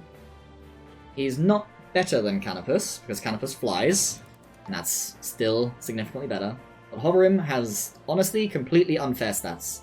He's ridiculously fast, and he also has extremely high dexterity, which tends to be the better stat between dexterity and strength in this game. But I believe his strength is pretty high too. So, and it missed both, so I'm just going to have to try with a different character. Unfortunately, there is the case that sometimes your paradigm shift will miss both characters, and then you have to blindly search the RNG, try and find one where it works. Found one quickly enough, so all good. It's more important when that, or it's more disastrous when that happens in a fight where you don't have much leeway. But we have plenty of leeway in this one, so all good. So Hoverim joins as a Swordmaster. Luckily, he comes equipped with a whole bunch of, like, strong gear, which we don't care about, particularly. But it is money, and we like money. However, we are not going to let him stay as a Swordmaster. He is our third ninja.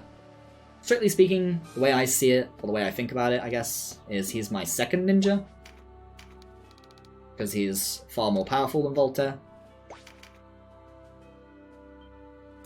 But, in terms of the order he joins, he is my third.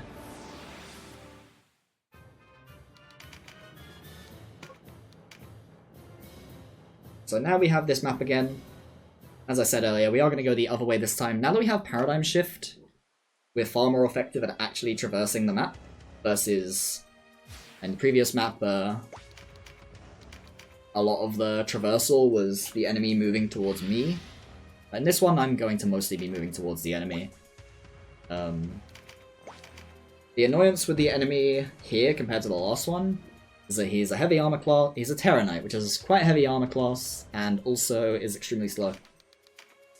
So we want to do most of the movement ourselves, if possible.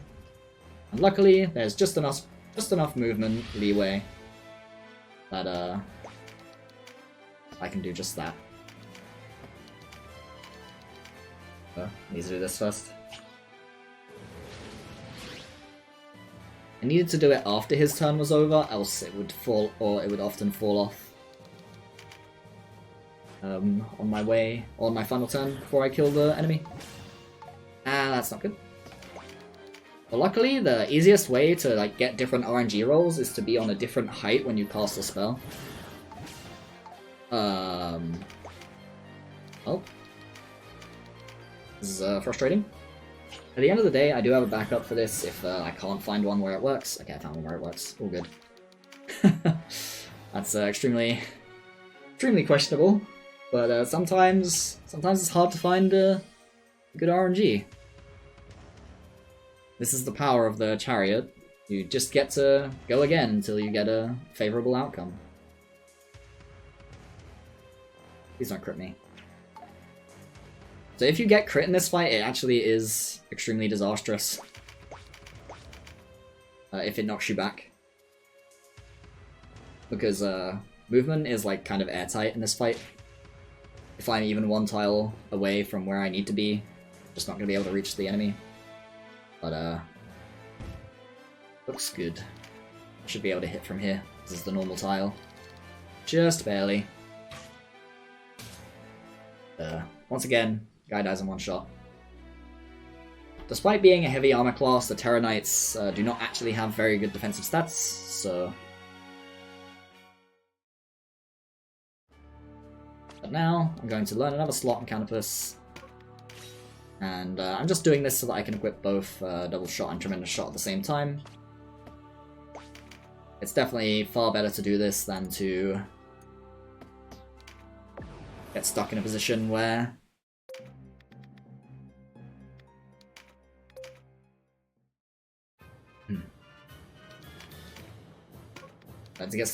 you have to menu every other fight to switch it back and forth.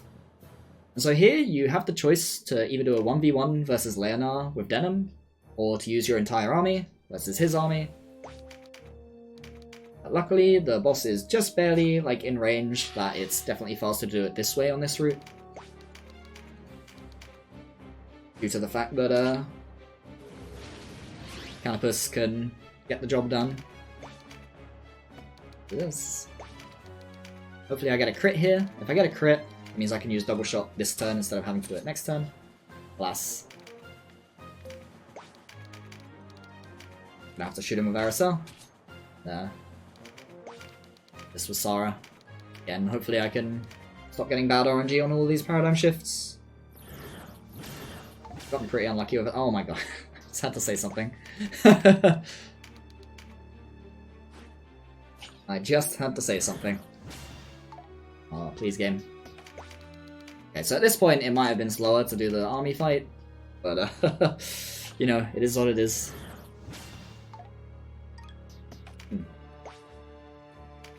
Actually, not entirely sure how to fix this, I'm gonna be honest. Yeah, because I can't reach from here. I'm just gonna have to try and do it with Aerosol.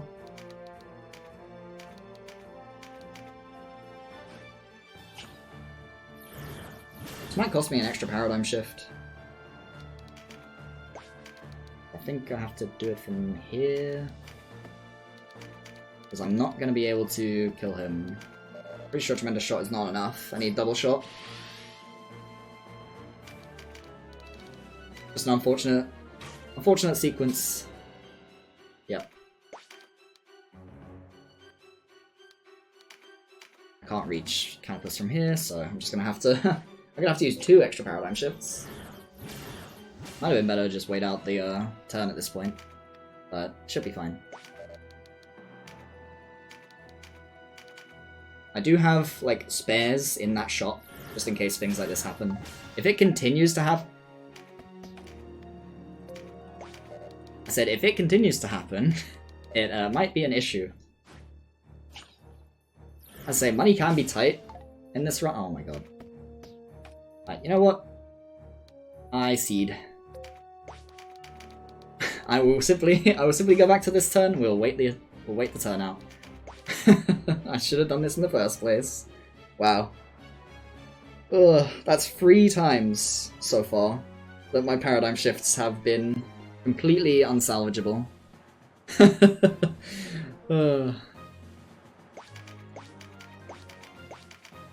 Fortunately, I'm gonna have to wait extra time too because I had to shoot with my Canopus to build TP. What a video game sometimes. The problem now is that usually Leonard has a... Actually, I think he has Steadfast, so it shouldn't matter. So I think he's immune to knockback. But, oh man. That's very frustrating, to say the least. How very frustrating. There is something I could do to prevent that happening, but it would mess with my entire EXP routing.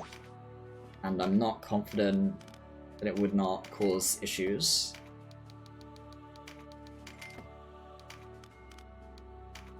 Six total of these. Still on this one. 3 of these, and total of these. Now I need to equip... So these armor upgrades, the Brigandine, as well as the Nomad Braces, they're pretty significant DPS increases, despite being armor. The Brigandine has +5 dex instead of leather armor's +3. The Nomad Braces has +8 dex, I believe, in comparison to the Linen Slops, which had +2. So that's a pretty significant increase overall.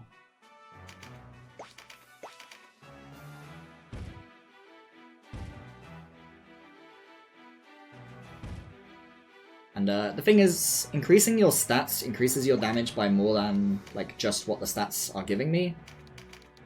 Due to the fact that the strengthen skill, as well as the strengthen buff, a part of the formula those take effect on is part the stats effect. Please stop with the paradigm shift badness. Okay, thank you. Like, It really has been rough. It's 2/3, and I've gotten extremely unlucky so far. Yeah, another fight where you don't actually have to kill. Makes it a lot easier to get in range of actually finishing the fight. Don't have to spend as many buffs and such.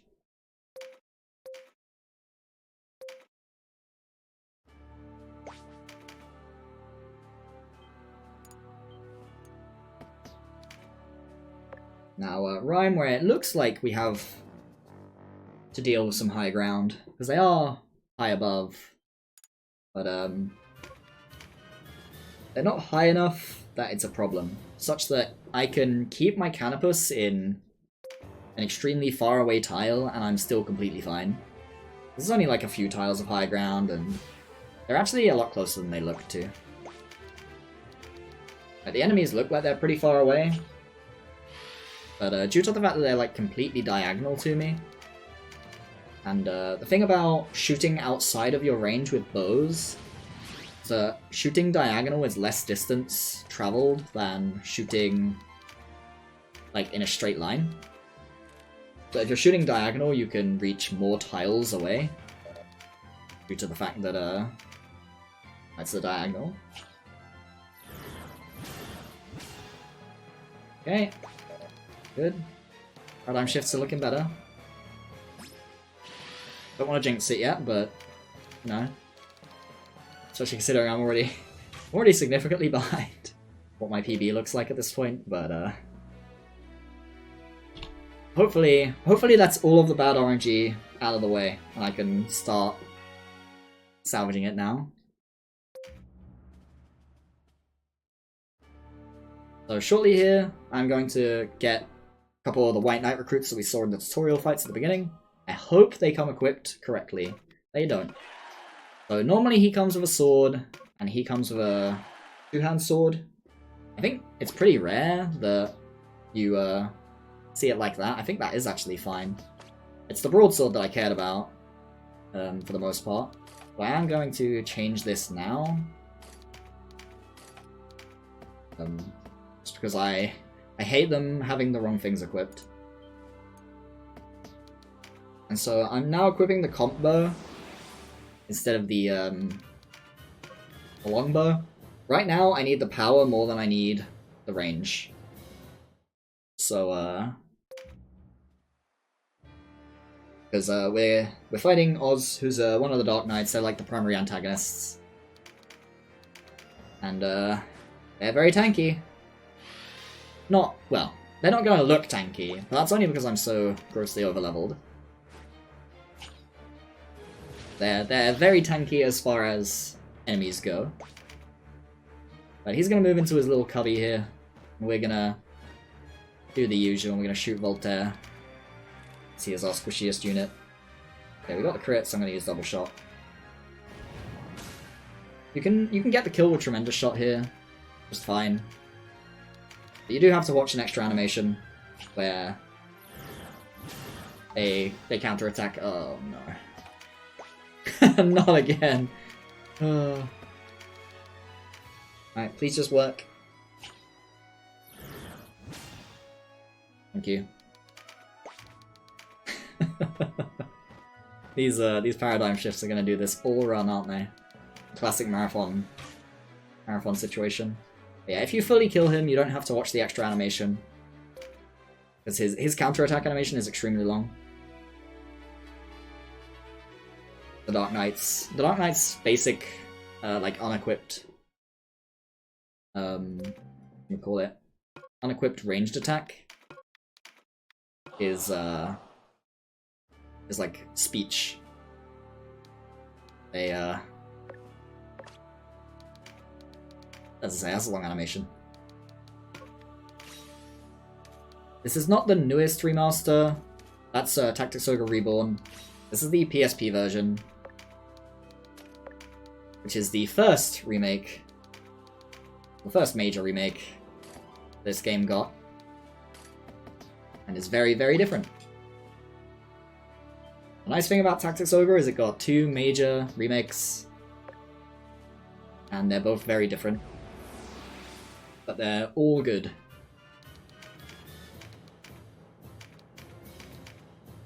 Hovering behind Carapace. Sedem. Sora. So in this fight, we have I have a very specific strategy because the leader here is in a really awkward position. Not only does she have massive high ground advantage, but it's got like a little rampart thing as well that you would have to get over if you wanted to shoot. And the way I'm going to solve that is I'm going to build lots and lots of TP on Canopus. I'm going to use a mechanic we haven't seen since, well, I don't think we saw it at all, actually. Because Lancelot didn't use his finishing blow a single time. But we're going to be using finishing blow. Mechanic we haven't seen much. They cost 100 TP, they spend all of your TP. I aim fine hit, yeah. I was wondering if the crit was going to matter, but no. Because they have very good height tolerance. And they ignore, like, they don't need line of sight or anything.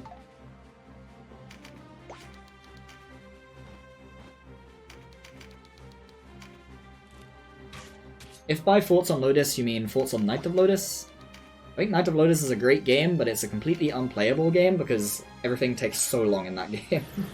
It's fine to play it once, playing it more than once is pain. So I have the 100 TP, I have the finishing blow, and I can shoot her just barely from here, which is perfect. You can just barely reach her. And luckily she's a squishy mage, so she just dies immediately. Finishing moves do quite a lot of damage here. But they're not quite all the way there a lot of the time. Just the amount of TP they require in this just it makes them completely like unusable a lot of the time. Right, I need to do the menu after that. What I have to do is skills first. So we're going to be doing much the same thing on Denim that we just did to Oberim. Except we're going to add even more skills.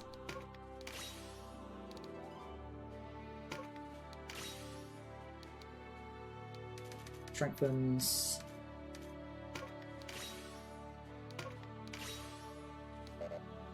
I'm not level 28, so I can't equip these yet. No, I almost forgot again. But it's very important that I actually equip the skills that I just learned here. Otherwise, bad things are going to happen. Double check Gildas RT is 91. Okay, good.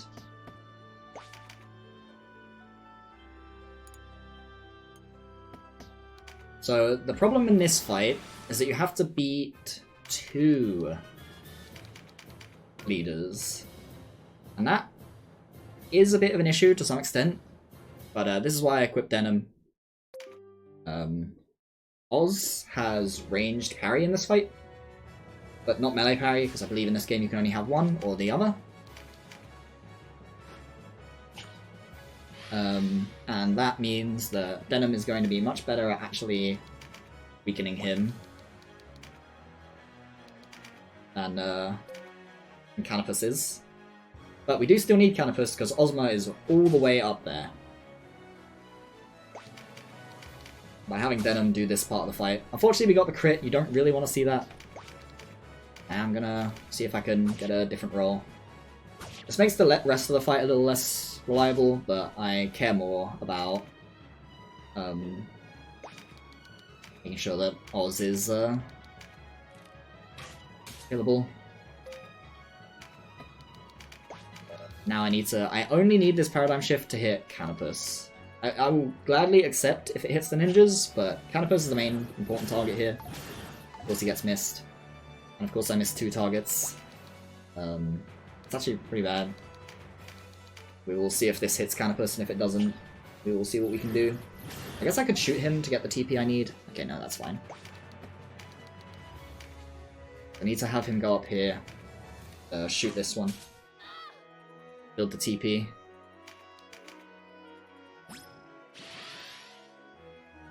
Because he needs to move to a very specific tile. Actually, I couldn't just shoot him. Oh, I forgot something again. That's why. I forgot to put Gildas in again. We're supposed to have Gildas in this fight as a sort of preventative measure for bad RNG like this, but keep forgetting to do it for some reason in my formation menu.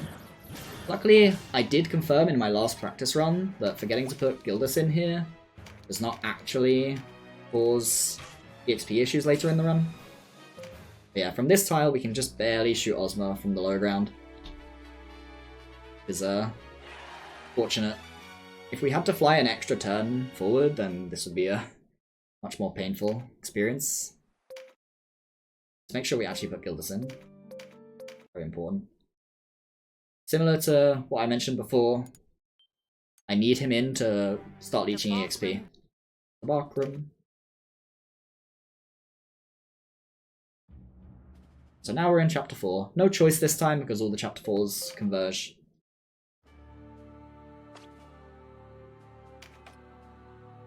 It's just Gildas. Right. That's all I need to do. So now that we're in chapter 4, we get the classic your sprite changes thing that these games like doing. So let's make sure we put Gildas in. There we go.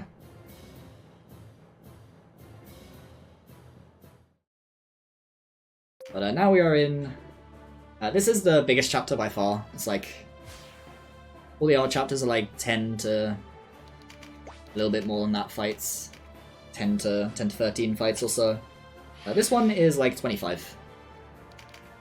Including one at the very end is going to be a real boss fight rather than just leader fights. This fight, I think they made a mistake thinking that a river was going to stop you. So they put the leader like pretty close to you. But of course with Canopus, a river is not going to stop him at any point. And now we have one of what I think is one of the coolest moments in this game. In a previous cutscene, I can do it in the next menu. Yeah, a previous cutscene, Denim mentions that when he's going to this place to sort of make an alliance or a truce or something, if he went alone and unarmed, he was sure they would hear him out at least. And if you do just that, you go alone and unarmed, you get to skip the fight entirely, and they will in fact hear him out. It does of course mean that I have to put my formation back together and re-equip, but naturally skipping a fight is a much more significant time save than having to do a little bit of menuing. One goes here, Voltaire goes here, Ara goes here, and then Aracel goes here, and goes good.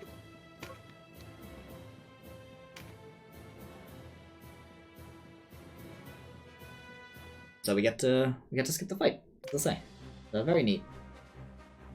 It's a good way to make sort of what's happening in the story and like lore tie into the gameplay mechanics. In my opinion. Because it's not like super OP. It's just like a fight against a bunch of generics and stuff, so it's not like it's a big loss to skip the fight.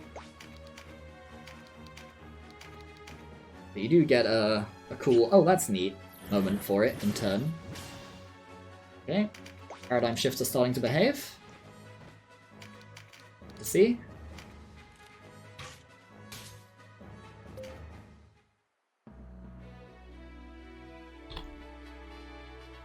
So now we're going to learn Strengthen 3 on Canopus finally. He is ready to be in his, what is basically final form.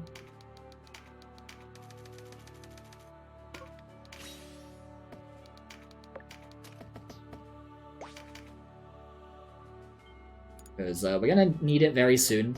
Strictly speaking, we don't need it for this fight here. But it does save me having to use a buff item. And as I say, I'm going to start needing it very, very soon. Because we're going to start having some actually difficult fights in terms of, like, getting enough damage to kill them. Of course, it will still just be Canopus walking up and killing them. Just the nature of the game. We play it this way. But enemies are going to be tankier. kill Sherry real quick. And if you kill this unit, she is dead and not recruitable anymore, but we don't care. We don't need her anyway. And this is the second of the pair of dialogues that changes one of the fights later in the game that I mentioned earlier. Now I'm going to be using a mechanic that I'm only going to use once, which is zooming out the world map. Unfortunately, this resets every time you go into combat. Otherwise, it would make the world map travel quite a bit faster. But it's only faster if you're doing a long trip. And I got unlucky enough there that it wasn't even faster because I got fights constantly. Oh, it's a shot. 6 of these. Not poor. I'm not poor right now, so that's good. My money looks fine.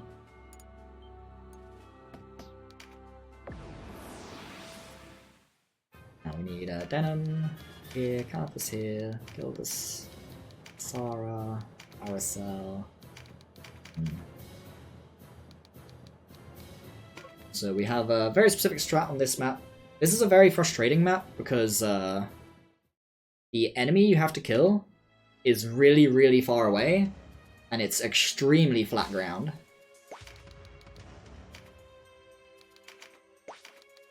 And so it's going to be a journey to be able to actually reach them.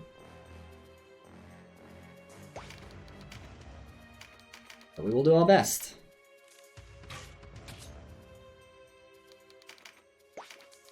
So we need this to hit Canopus, and we really want it to hit 2 ninjas as well. But really, Canopus is the important one, as usual. Okay, hit one of the ninjas. It's good enough. We'll get the other ninja afterwards. That's enough that I'm willing to go for the fast strat. Basically, if you hit enough of the ninjas in the paradigm shifting here, although this is the worst one to hit, unfortunately. Yeah, if you hit enough of the ninjas in the paradigm shifting, you can make a decent attempt at getting Canopus all the way to the leader. But yeah, as I say, hitting Voltaire first is the worst one because Venom and Hobram can't actually reach Canopus effectively. I will try the other tile, but if it misses again, I'm just gonna use Celerity and I'm just gonna take the slower strat. Where you cast Celerity on yourself here and then you wait. Fortunately, you did not get good enough RNG. As I say, hitting Voltaire is the one you don't want to hit there, because Voltaire can actually get close enough to Canopus that he can get much more reliable paradigm shifts. Whereas Denim and Hoverim kind of just have to cast it and pray.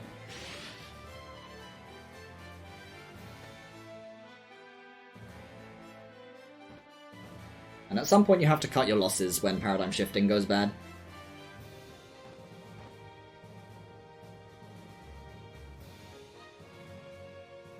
At the end of the day, watching entire turn, or entire enemy turns, isn't always the worst. He moved a tile farther away, so I can't double shot now. When's Voltaire's turn? That's annoying. Gonna have to wait another round. That's... Why did he move away? He usually moves forward. That's pretty frustrating. Yep, so I have to wait an entire extra round. Yeah, sometimes he stays still, but like, he usually moves forward anyway.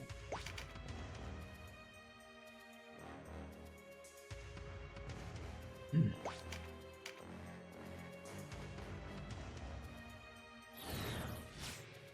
this is the problem with getting the bad paradigm shift luck here. It's pretty likely that you get good paradigm shift luck on this fight. Because, again, like, if it hits any of the ninjas other than Voltaire, you're in a pretty good spot. And it was only a problem because it hit specifically Voltaire. It isn't even killing. Yes it is, because I got a crit. Did I forget to plume? I must have forgotten to plume. Whoops. Well, it is what it is.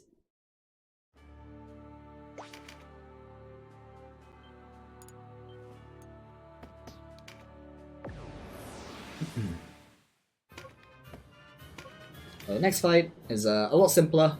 It is, again, mostly just flat ground as far as what you have to traverse. But the guy is a lot closer, so it just doesn't matter.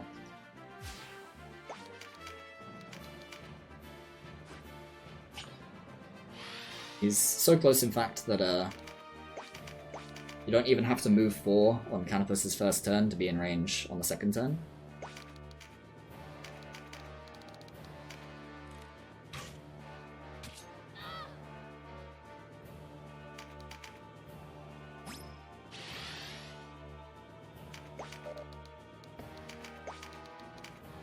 Always use this archer here. We're gonna get into a better location. Well, I was gonna get another case of bad paradigm shift luck, but nope, this time. There's been a lot of it so far, so.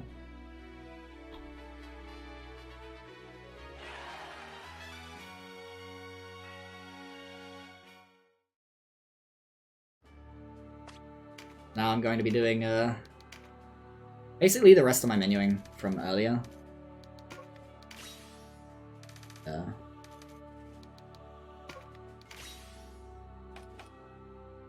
Ogre needs a foot now. Voltaire needs 6 slots. And this is because we're going to have a fight coming up now where we have to fight all enemies. Just like... I'm not gonna learn either, because I don't need them just yet. Just like earlier in the game, it can take some time, so... I don't know. Just, I've had... Yeah, okay, so I would have been 2 SP off again. Something changed in my SP route at some point, I guess, that made my Voltaire be...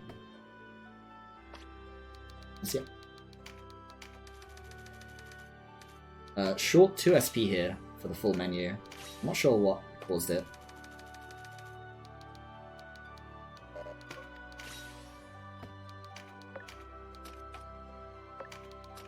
I equip all of that.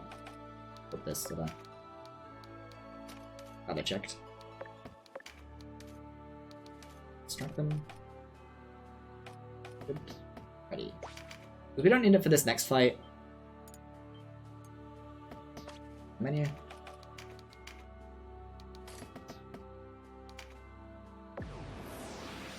But we will need it on the fight after, so... This goes here, switch places. So, we do have a map here again where it's very flat and they're very far away. But Andorus is really speedy and very aggressive. And that means that it's going to be a lot shorter than the previous fight. The Terra Knight was very slow. And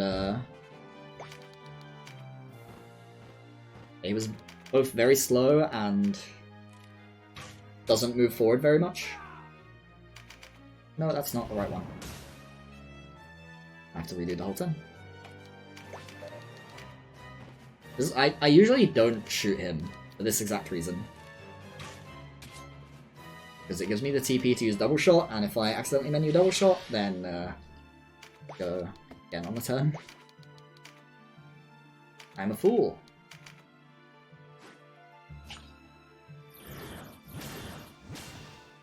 Okay, his Canopus good. So now Canopus needs to celerity himself to make the turns line up properly. It is a net gain of RT, even if it's not by much, but I do have to watch a lot of extra turns if I don't do this, so it's correct to do it. By being in this position, I've set up my turn to go pretty much immediately after whoever his name is takes his next turn. And that will enable me to shoot him from pretty much any position I want. I will just move straight forward 4. But yeah, he is outside of my declared bow range, so I wouldn't be able to use, or my displayed bow range, so I wouldn't be able to use double shot. So I did need to chariot and do that turn properly. Now I need to, oh please, need to equip properly.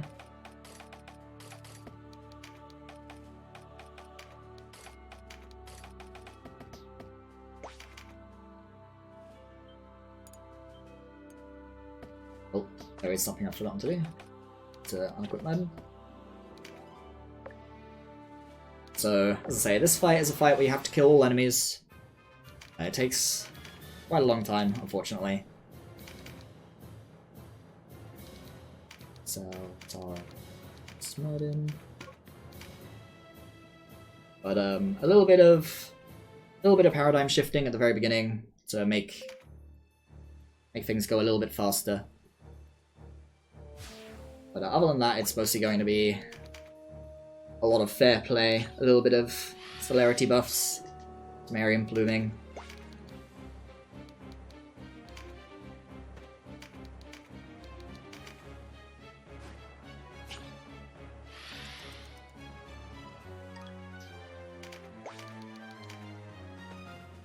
So this is where these types of fights are the ones where the ninjas are really going to shine. In long fights, which every fight where you have to kill all enemies is going to be a long fight, ninjas are far more effective at traversing the map than archers are, or they have a lot better like actual reach. They're much faster units with a lot lower penalties on their weapons, and they actually hit quite a bit harder with double attack than even my strongest ninja. Well, not then. Yeah, my weakest ninja hits stronger than my strongest archer, Canopus. It missed everyone that mattered. I am going to redo it and do this instead. This will at least make it hit hover him, I believe.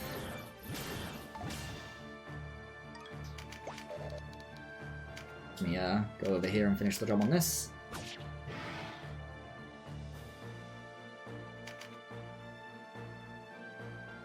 So my strongest ninja is by far Denim, especially on this file where I got like 15 starting decks.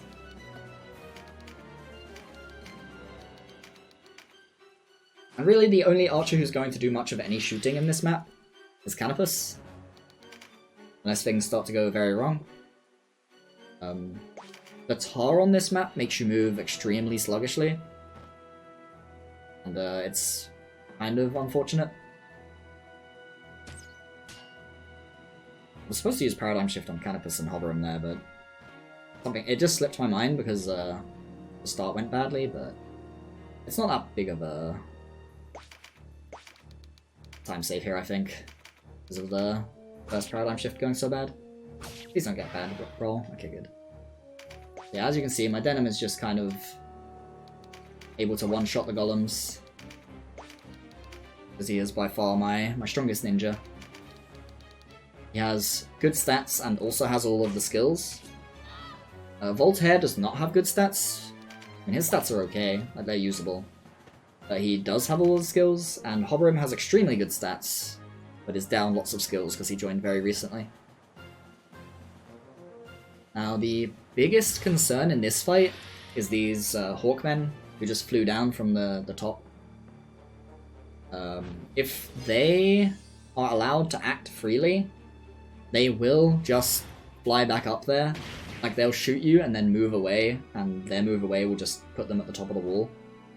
That is what you do not ever want to see happen. The only one who can do anything to them when they're like all the way up there is Canopus by flying over there himself. And Canopus, being an archer, he's pretty slow at actually traversing space.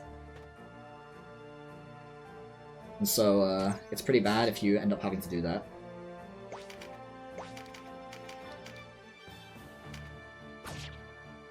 So Canopus's biggest role in this fight is making sure those Hawkmen die ASAP. So that they cannot cause issues.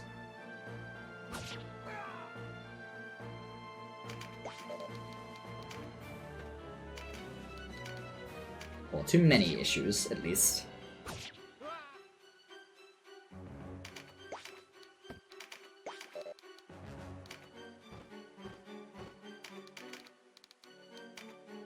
That didn't kill. This one's tanky. Unfortunate. Can I kill this one? I can. Except it can't reach. Wow. You able to reach from there either? It's less diagonal. Well, I guess I just have to do Tremendous Shot. I really didn't want to. You don't want to Tremendous Shot if you can avoid it. It does have higher RT penalties. Or more accurately, using extra skills at all. Extra skills have their own RT penalties, and so my next turn will come slower due to the fact that I used Tremendous Shot there.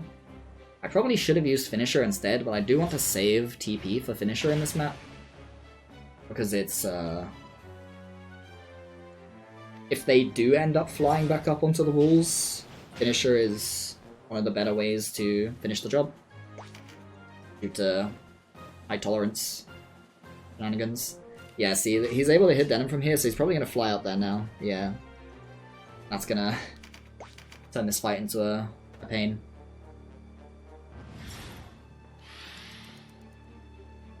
Unfortunately.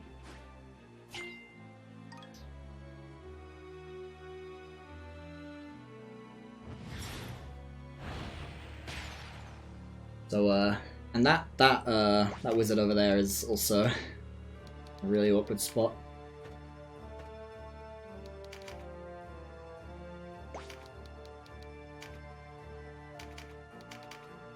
Oh, that didn't kill. Oh my god. My Hoverim is just not doing the damage that he usually does. Usually he can one-shot these wizards without using double attack, but the ones at the very back at least. But not this time. Oh, I'm also just not in range to hit anything. Wow. Oh, Frog Star. Wow, this is, I think this is one of the worst this fight has ever gone. Between the really bad paradigm shifts at the beginning, and then that Hawkman deciding he wanted to fly up there, and now then I'm not even being in range of a unit at all there. All of that just is adding up. Hopefully this guy doesn't also fly up to the top, else it's going to take even longer. Hopefully he just stays down here, yeah. So Canopus is going to have to finish. I'm just going to use the finishing move, because this is going to make his turn come sooner than if I just shoot the bow normally. But I need to damage control his actions at this point. Yeah, because that guy's still staying up there. Wow. Extremely slow. But these are all the chips I've been dealt.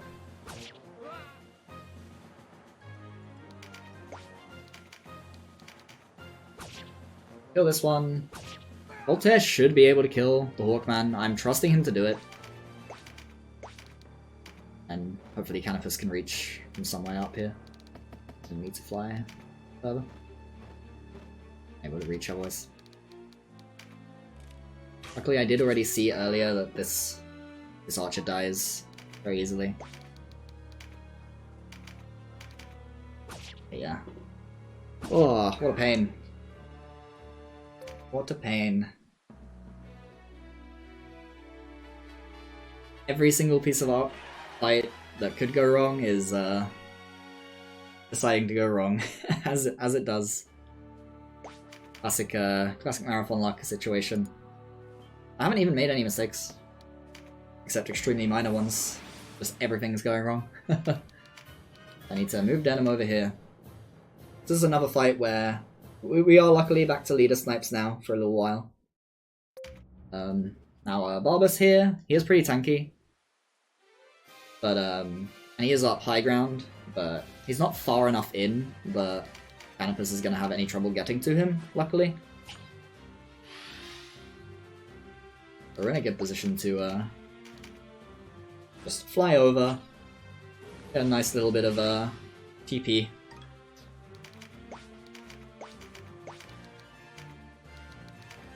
And then finish the job. I'm gonna kill this unit here. This unit has a chance to drop a ring with a Dex, or I believe just Dex actually. With Dex on it, and that would be a pretty big upgrade. The rings we're currently using have Vit on them, which the Vit doesn't give you any DPS at all. The only reason the Vit ring is equipped instead of the Warrior's ring is that it gives you like 3 extra normal attack, no actual stats. Or, well, no actual DPS stat. But Barbas goes down very easily. Now, fun fact, there is oh, I got it! Hell yeah. That'll help, for sure.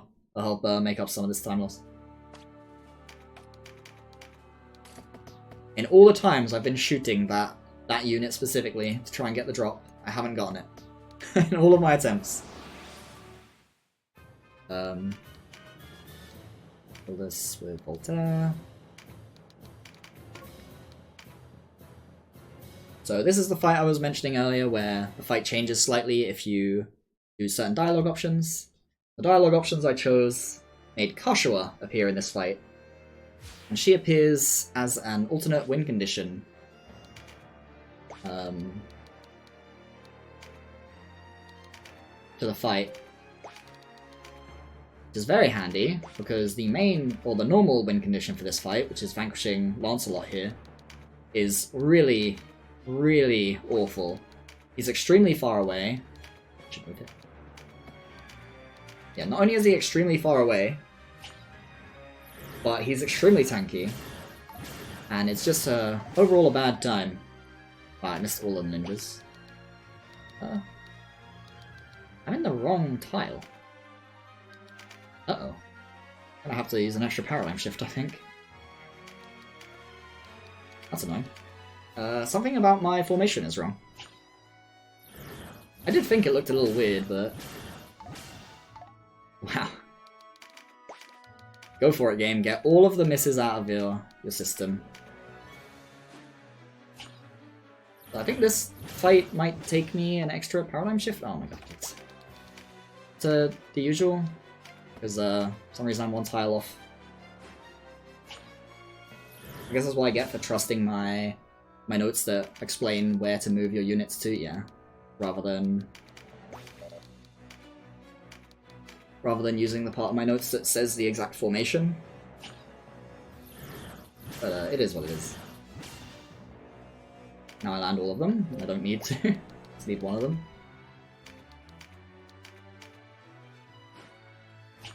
Yeah, bit of extra time lost there. So I did make a mistake here, but because by stepping up onto this tile here, Canopus can go pew and remove our sister from the face of the planet forever. Never to leech our EXP ever again. And this also skips a series of cutscenes, where usually you have to try and convince Kashua that you're on her side. But she's dead, so there's no convincing to be done.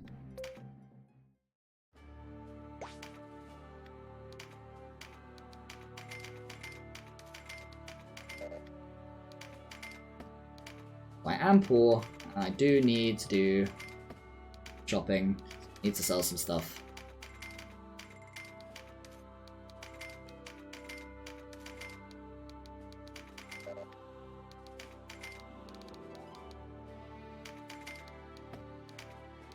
Also, clean up my inventory, some junk.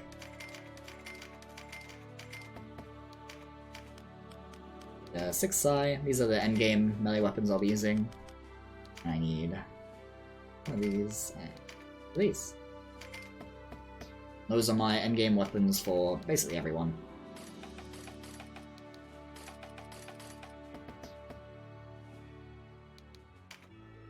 I do need to go over here, because we want this map here. You have like 2 paths you can take here,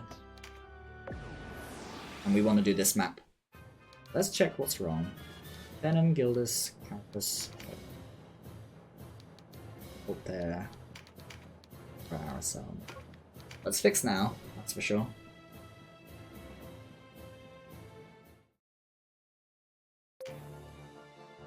So, she is quite far away on this map, but luckily you have high ground.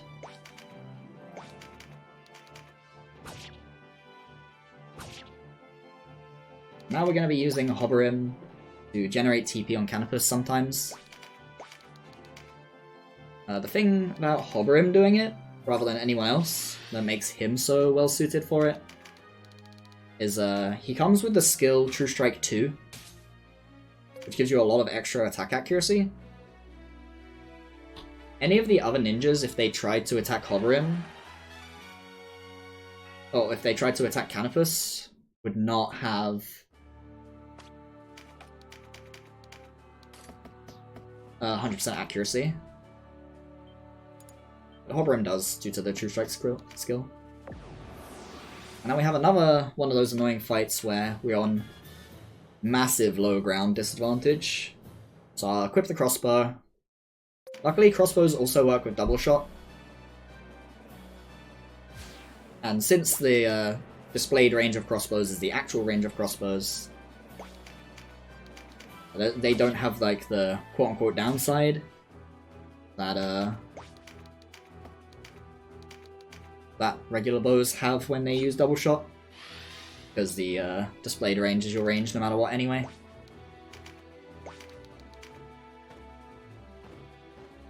However, there is an annoying factor to this fight, which is if I get a crit on my first hit of double shot, he will get knocked back, and I will have to try again with a different RNG value. But luck forbidding, I will simply shoot him and he will die. Okay, I didn't get a crit. All good.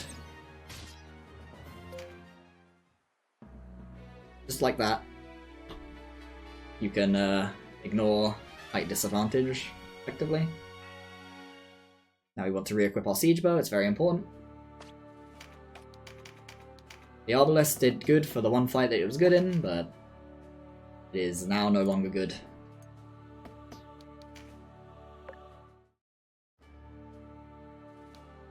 We want to use this map. It's the map that has the least height disadvantage of the ones that we get offered, and it's pretty quick. They're not too far away. It's kind of like the map is supposed to be difficult due to this like choke that you have to get through with all the bushes. But naturally, when you are all rangers, oh well, when your killing force is an archer, and you're planning on ending the turn in like a couple turns, or end the fight in a couple turns, it doesn't massively matter if there's a choke point or not. All that matters is that I land the paradigm shift. Or not.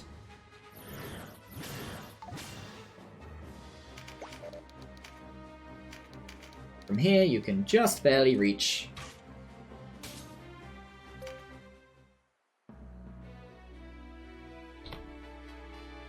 Now, up next is one of the most annoying fights.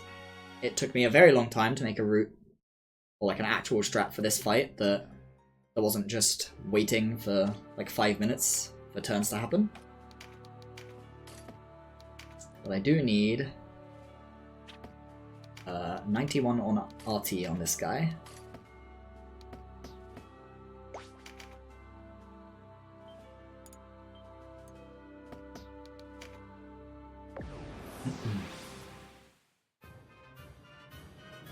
Need Campus, Hoberim, Aracel, Venom goes here, Voltaire, Sara, Builders, and Merlin.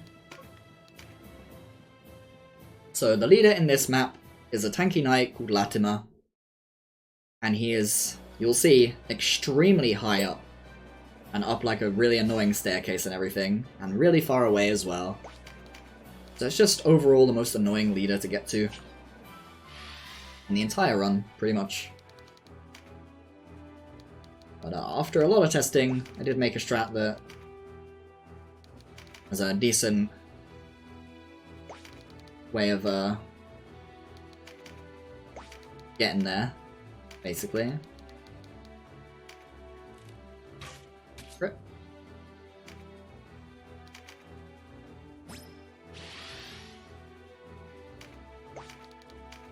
So I do, however, need my paradigm shift to hit Canopus. Didn't hit Canopus, but that's fine. I did see that it hit the second target. So Canopus is the main target. I do need the ninjas to get hit to some extent moving forward. But I have a lot of chances because all of my other units are basically just there to paradigm shift the ninjas.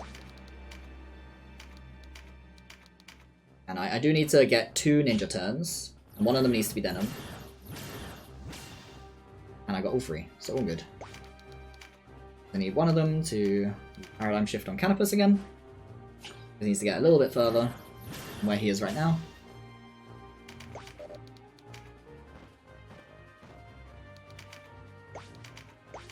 And Denim needs to stand on this tile here.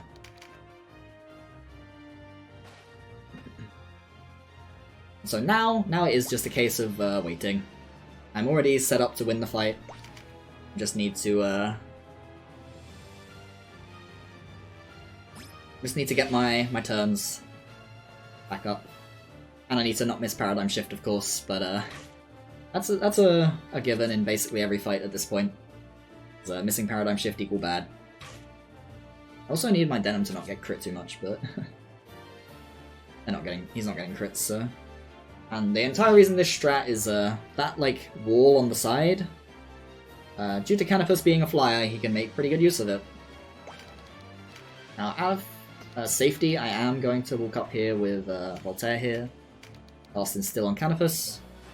Because sometimes Canopus's damage is just a little short if they heal him between his turns. Well, it looks like they're not getting any turns between Canopus and Denim, so it's probably fine. Or it was probably fine for me to not, but that's safe than sorry. So from here, you can just barely hit him.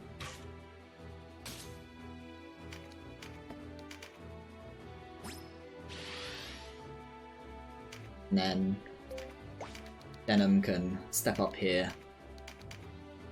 Paradigm shift. Yeah, it landed good. Just like this, we can beat the most frustrating leader in the game.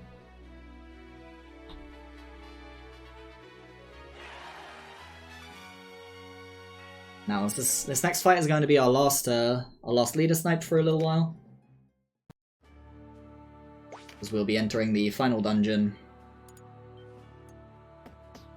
afterwards, where most of the fights in there are going to be little enemies doing some very frustrating ones.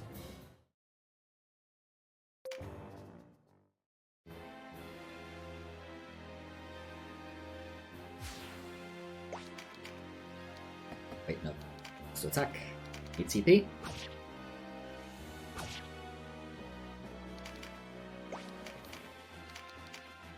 So the thing about the estimate is it's still pretty accurate for the rest of the run. It looks like all of the maps that I've done so far, you'd think, oh, you've gotten this far in 2.5 hours, and how many more maps could there be? And the answer is actually not very many at all. It's just that the final dungeon takes so long compared to the rest of the game due to the fact that it's almost exclusively maps where you have to kill all. Yeah, just adds a whole lot of time. And RNG. But now, the Canopus one-man show is pretty much over. It's still going to be very useful. But the time for the ninjas to shine has arrived. in earnest. I need to sell the rest of my scraps. I'm gonna keep the arbalest just in case, and have some uses later.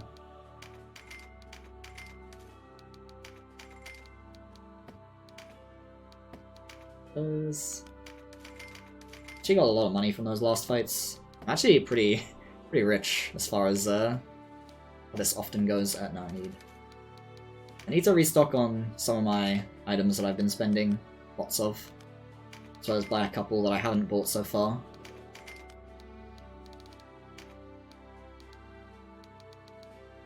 Bring this number down a little bit. A little short on these, and then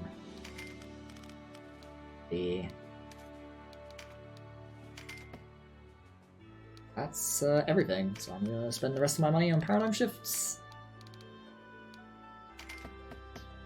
Ready to go.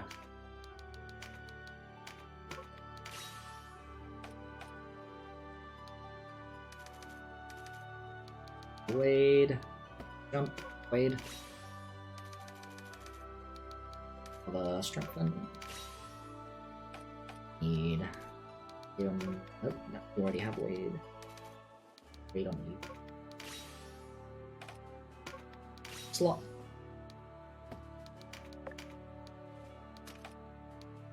Need Slot doesn't need this, so I'll just go for this. Oh. Wait, you're on strength 2 still. Oops. You're supposed to be on strength. Yeah. That's correct. And now I need Murdin to re-equip the buckler. Well, this is at 91. So we'll be going into the final dungeon now. Which will take, you know, close to an hour. Oh yeah, a little bit of cutscene first. We'll get the Lombardia, which we won't use. Unfortunately, none of the classes we use can equip Lombardia effectively. White Knight, by the end of the run, would be able to equip it, but they're just not relevant to the actual state of things that it's worth doing anything. So Sarah, get this one. So the Hanging Gardens. There's a couple main mechanics with the Hanging Gardens. You're going to be fighting almost exclusively these knights that sort of disguise what class they are. Which is, they're honestly quite annoying, frankly.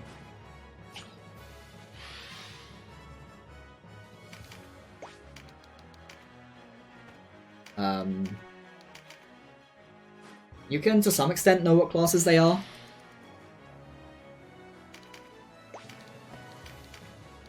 But it's hard to tell at the end of the day. Even for me, who has played this game a lot.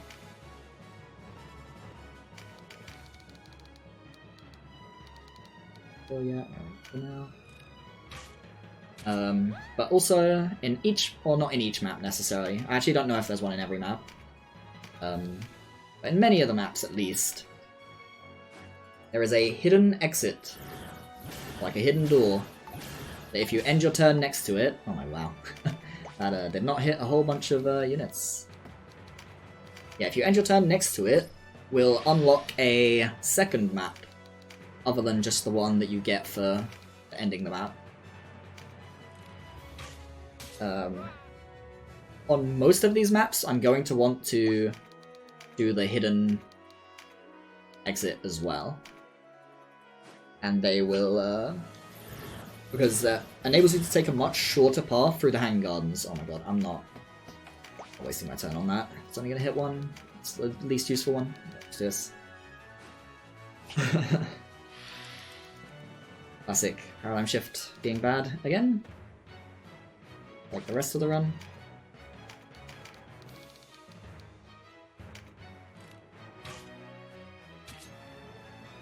Job is to weaken this one, because it baits out this cleric. I think the normal, quote-unquote, path through the Hanging Gardens is like 10 maps. And you have to kill all enemies on all of them except one. And the shortest path is 6. The path I'll be taking. It's a pretty significant difference. Naturally. And considering every fight here takes absolutely insane amount of time. Like, they take like 5 to 10 minutes. Like, it's absolutely ridiculous how long it takes. That's why there's so much time left, despite there being like not that many maps overall.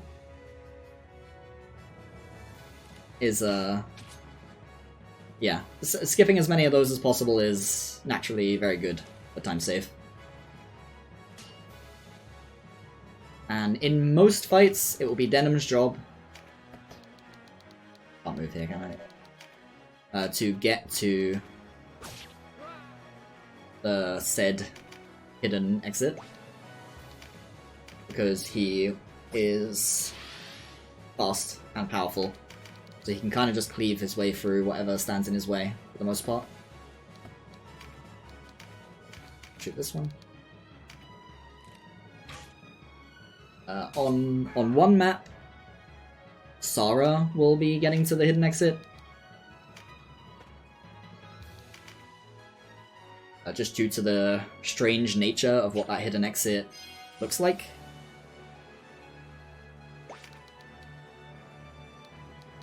This is 4. Oh, this doesn't kill. That's unfortunate. I guess Voltaire can probably finish the job.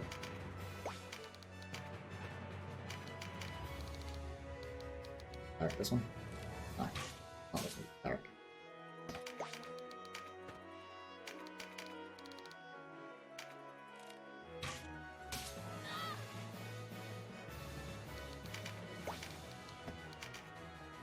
They didn't take enough damage and they had too much HP to be a cleric.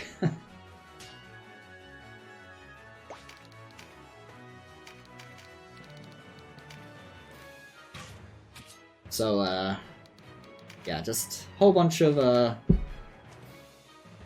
picking enemies off and trying to move Denim to the tile that he needs to get to. Some of the enemies in these maps as well have a very annoying weapon called a Petrify Blow Dart.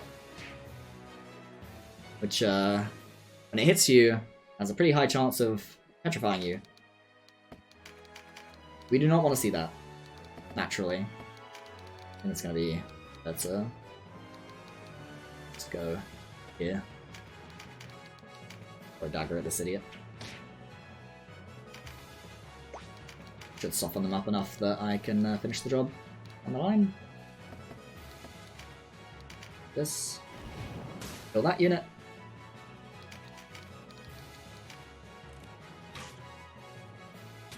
I think crit would have killed, but I think it's worth risking the low damage roll.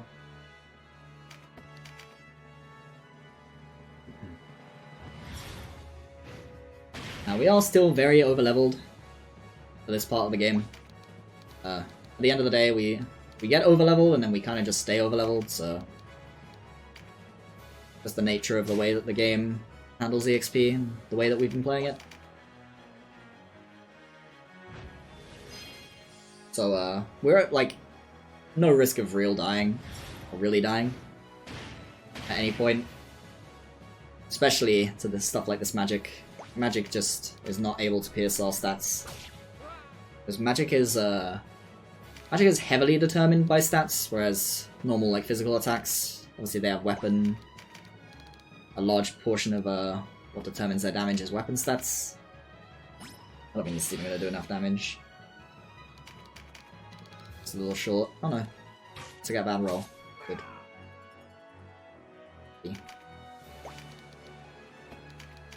This. So this is where the hidden door on this map is. Most of the hidden doors are like extremely far away from where you start. Not all of them. But they're usually a whole journey to get there.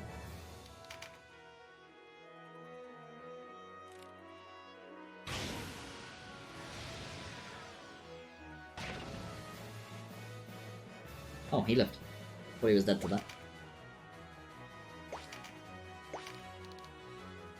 Okay. Reach this guy.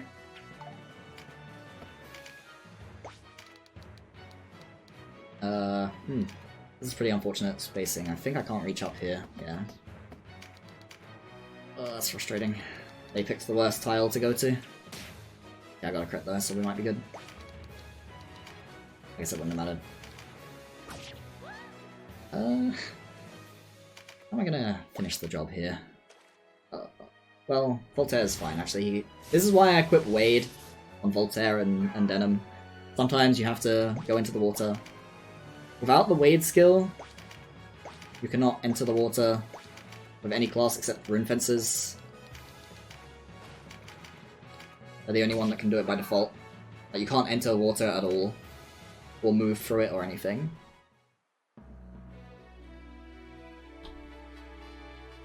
But, oh hey, another Ring of Deafness. That's really good. I'm gonna equip that right now.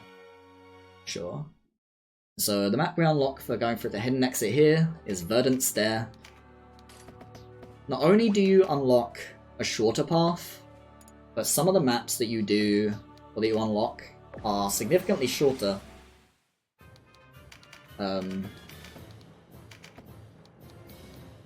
Going, like this, than, going the normal path. Verdant Stair is one of those. As you see, I can only place 5 units. In accordance with that, the enemies have a lot less units too. And it's, this map is like about choke points basically. Ogre can go here.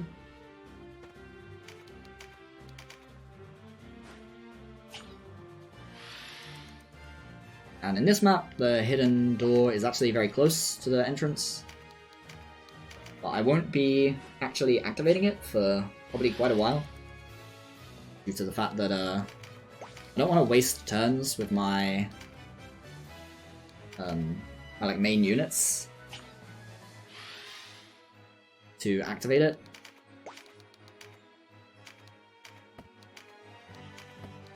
Shift. So I will instead be activating it with Guildness once he's made his way over there. Once he's waddled his way over. Now, one thing to mention about this game, if you get knocked off the map, by whether by crit or a knockback effect, standard knockback effect, the unit dies. They die dead. Now, there is more to dying in this game than, say, FFT. When your unit goes down, they have a countdown timer, or if you get knocked off the map, that countdown timer is skipped to 0 immediately. And when that drops all the way down, you lose a heart on that unit. Rather than the character being permanently dead forever, immediately, you lose 1 heart. And characters have 3 hearts. You can see them on the portrait when they show up. When I'm like taking my turns and stuff. If you have good eyes, you might see them during my rapid input delay menuing. Oh, this doesn't kill. Problem. So it's a little bit more forgiving in that sense than FFT.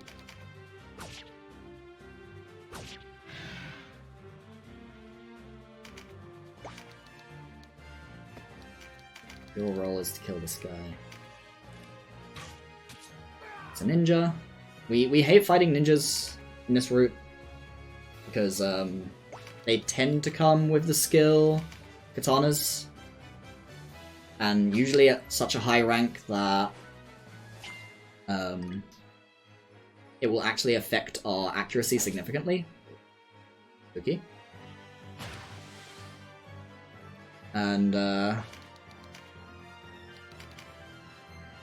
not to mention that ninjas have very good, I get petrified. Ninjas have very good evasion to begin with. They have good evasion stats. So we're very inaccurate versus them, overall. So it tends to be Canopus's job to kill any kind of ninja as long as, again, I can actually tell what is a ninja and what is not. Sometimes it's hard to tell. Especially before they've taken a turn. Once they've taken a turn, it's pretty easy. Because they'll either swing katanas at me. Hidden door here is here, by the way. That's why I get Gildas to do it, because it's so close.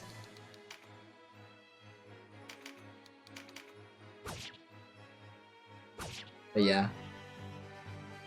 But once they move, it's pretty easy to tell. Because ninjas have really high movement, really high jump. And then again, when they take actions, they're usually going to attack me with either ninja spells or katanas. So the hidden... Oh right, yeah, I need to put this. The hidden map, or hidden door leads to this map here, Halcyon Days. Which I believe this map is actually...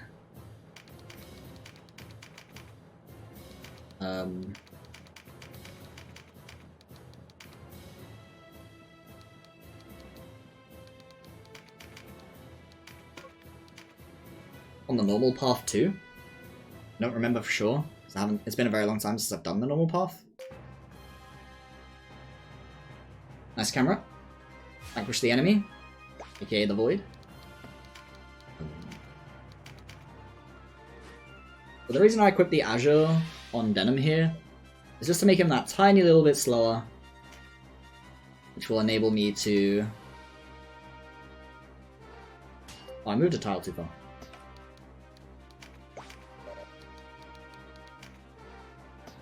And now I need to redo this.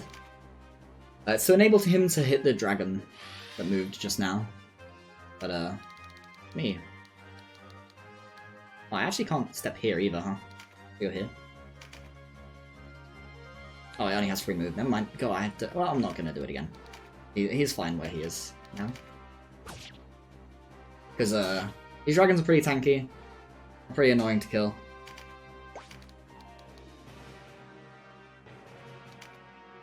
I messed it up. Canopus is supposed to be one tile over. Well, fine. Not a big deal. This map is one where we will not actually be doing a hidden door. We'll just be taking the normal entrance, or normal exit. I don't know if there's even a hidden door on this map, off the top of my head.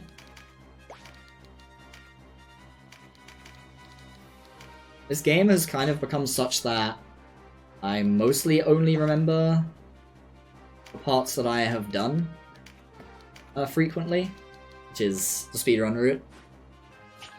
As well as, well, I mean, when getting through Hanging Gardens, I usually just take the short path in casual playthroughs too. No reason to take a longer path, particularly. The loot here or anything is not particularly valuable.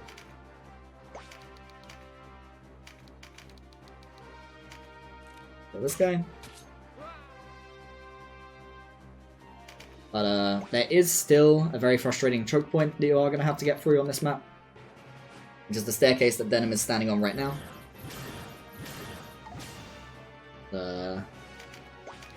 And it really is quite a frustrating choke point. Because enemies can just crowd it big time.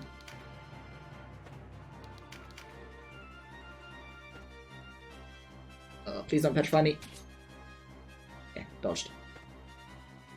Please don't petrify me. Oh, that was a Baldo, actually. First one couldn't have petrified me, I think.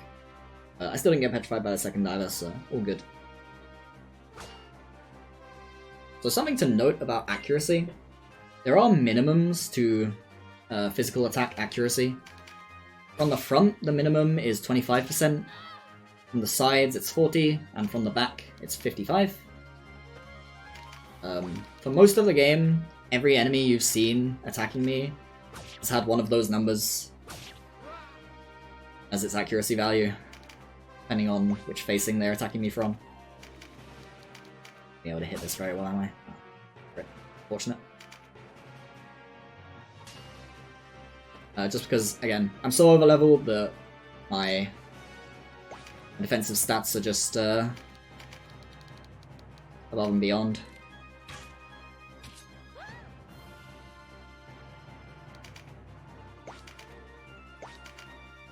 I don't really want to shoot this dragon too early. It has a skill called Dragon Scale, which massively reduces the damage it takes.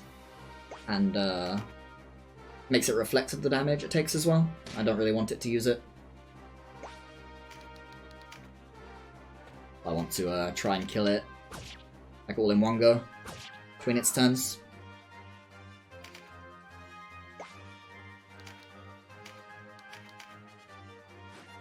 How many ogres have been encountered so far? 0. 0 out of 1.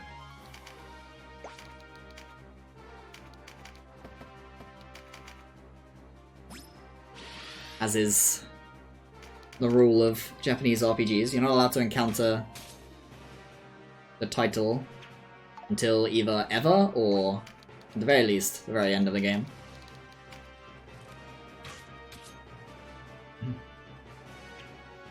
But this map's actually been going very well. As long as I don't get unlucky on these last couple turns. It's actually a pretty big gold split.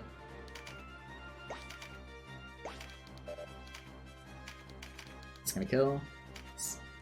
Yeah, this is just Denim's last action here, so as long as nothing too bad happens, then be in a good position. Step here, so that I can't miss the kill. Yeah, pretty gigantic gold split here, by like a minute. Is nice, because I am off of estimate pace, unfortunately, due to all of the extremely bad RNG that's been happening. So to save about a minute on my gold split there is pretty nice.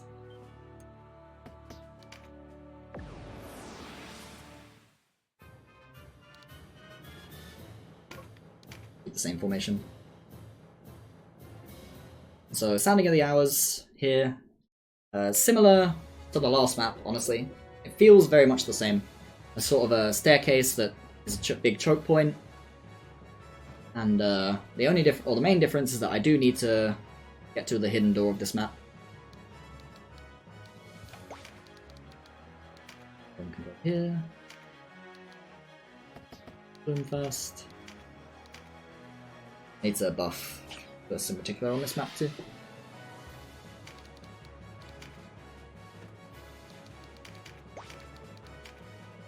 Here. You still need to put celerity up. And the hidden door is once again extremely far away. This one. Fortunately. Go Canopus.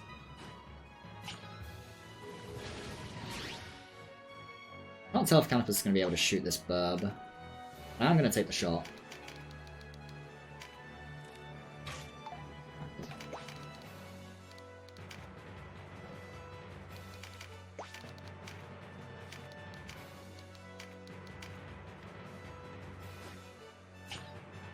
Let's catapult these guys straight into the enemy's ranks, if possible. Hit the 2 weakest units, but, you know, it is what it is. Oh, crit again. Bad. I want to check if throwing dagger is going to be enough to kill that. It's not. Because Voltaire is weak.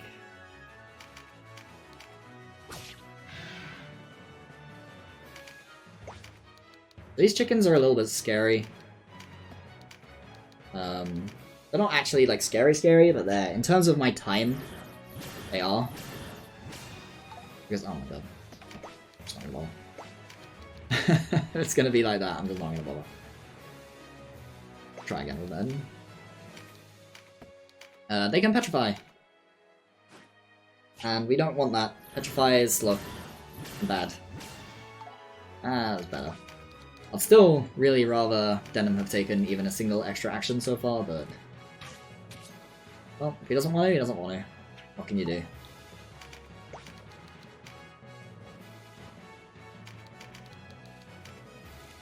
Crit, please? Lucky. A little bit short. I think Denim will be able to finish it with throwing dagger. I think Denim's stats are probably high enough to pierce defense effectively. Unfortunately, he is a little bit further behind than I would like him to be.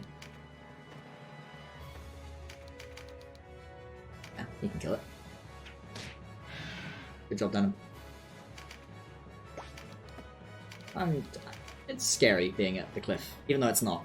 But I will roleplay as Gildas for 10 seconds and move him away from the cliff. Booby trap.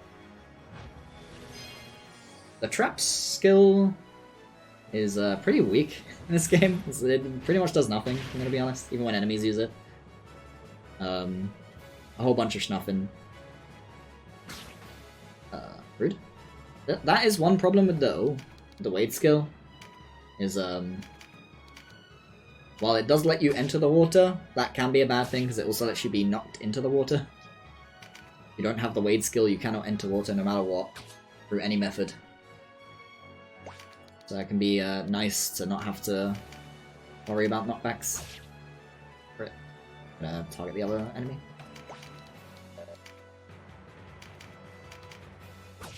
I don't want to effectively waste an action like that. Cover him.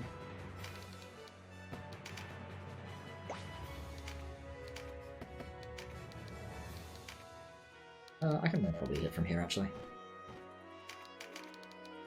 Yes, I am overleveled because I've been using a very low amount of classes. I explained this at the very beginning, so a lot of people probably haven't heard it by now. Due to the way that the game gives you EXP, it sort of gives you a relatively flat amount of EXP per battle, and then that amount of EXP is spread out among the classes that actually took part in the battle, or were still around at the end, more accurately.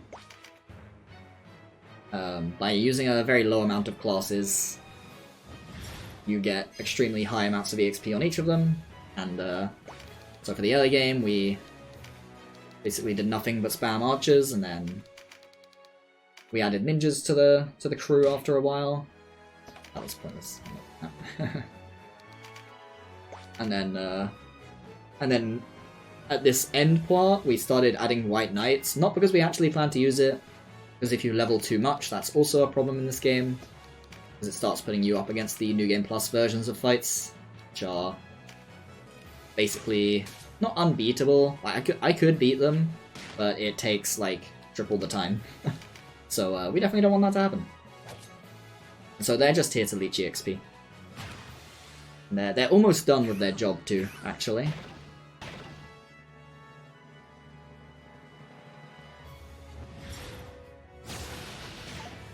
So we get very, very overleveled very, very early. And we stay overleveled. Please crit. Pretty much the entire game. Hopefully this can kill. I don't think it's going to though. Well, Canopus can finish the job. So. In the meantime, we'll do this. Hopefully it hits Denim. This version does have Coda, yes. Sure, Coda is those people that don't know, Coda is like a post game they added to this game in the PSP version, and then Reborn has it too. Sort of ties up some loose ends, has a couple extra stories to it. It will not be part of this speedrun. It takes an absolutely immense amount of time to get through Coda. It is not feasible at all, if I'm going to be honest, but especially not compared to this run, which is like 3.5 hours. It's supposed to be shorter than that, but you know, when you get bad RNG, you get bad RNG. Coda involves a lot of the Palace of the Dead, which those who know, or those who have played SF14 as well, I suppose, know that the Palace of the Dead is a long dungeon.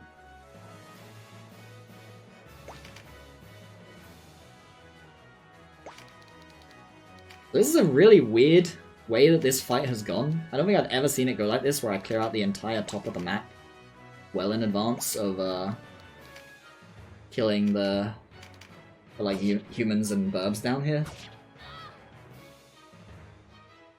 A very strange order for this map to go, but it was fast overall. It wasn't super fast, but it was fast.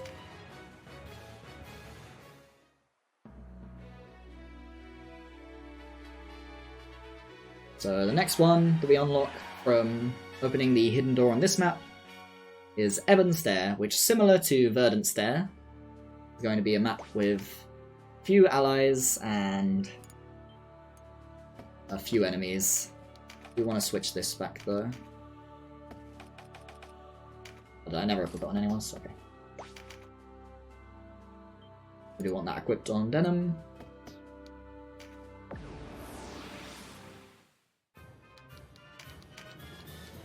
Denim. So Canopus, and we're going to take the White Knights out now. They're done leeching our EXP for now. And the hidden door on this map is very neat. I like to call it Jail. You might see a strange tile that might fit the name Jail. Very close to me. Yeah. I should have just cast it on him, actually. So the thing about this map is it's like far more choke pointy than any of the other maps so far. Should move to this tile.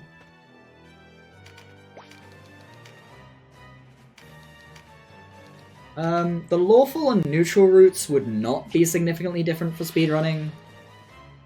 I think. It would be basically all the same strats. And the only real difference would be the individual fights. There'd be a few that are weird. And there's more... The main difference, I explained this earlier as well, but I'm sure people have missed it. The main difference between the routes, in terms of speedrun, is just how many fights you have to do that require you to kill all enemies. The Chaos has no extras at all. I believe Lawful has 1 extra, and I believe Neutral has 3 extra. So... and those are like the main time sink of the game, by far. The different characters wouldn't matter that much, because you'd still have Canopus. Everything else that I've been doing in this run so far that isn't Canopus really has kind of been like small optimizations that you use because they're there, as opposed to strat changing differences in party makeup. Canopus beats the vast majority of the game, and then in this area I would still have Denim, I'd still have Canopus, I'd still have Voltaire. Hobrim might not be around. Oh, block. Unfortunate. It's because it's a ninja, I think. Well, I believe Hobrim joins you in every route, so he'd probably still be around. Just the timing changes. I don't remember for sure.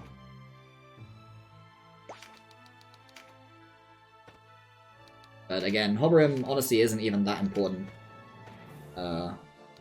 He's just...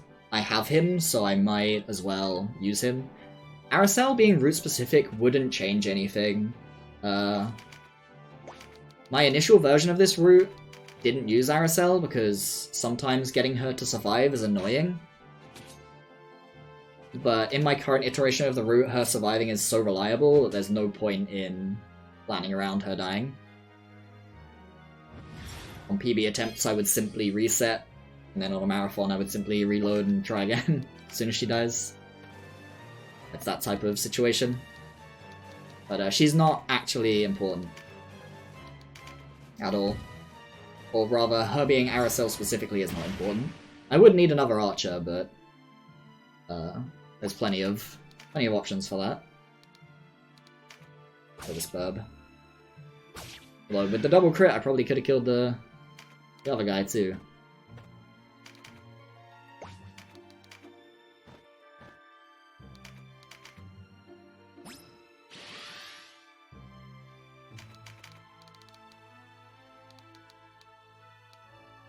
Yeah, the lowdown is the... Really? Canopus is the only unit that matters.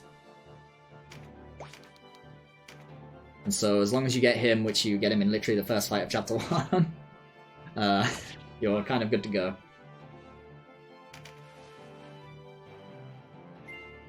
He's the only one where strats change because he exists. because of the nature of flight. Crit again. Yeah. Good job, Ogre. Very proud. There's still another chicken up there. Did this fight have an extra enemy? I swear I've killed a lot of enemies already. Compared to usual. There is some RNG in how many enemies you have to fight. I just don't know which fights it actually happens in. Reparry.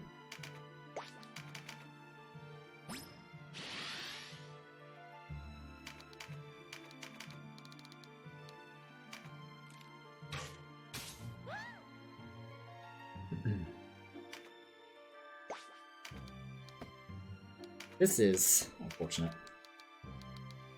I will do this, because I think this is going to mean that Canopus can kill it reliably. And Hoverim will be around to, I guess I'll double shot just in case. Tremendous Shot doesn't work. It'll take me more time to do the charioting than otherwise. I'm pretty sure Tremendous would have worked though. Yeah, it'd have been an extra 80 plus damage.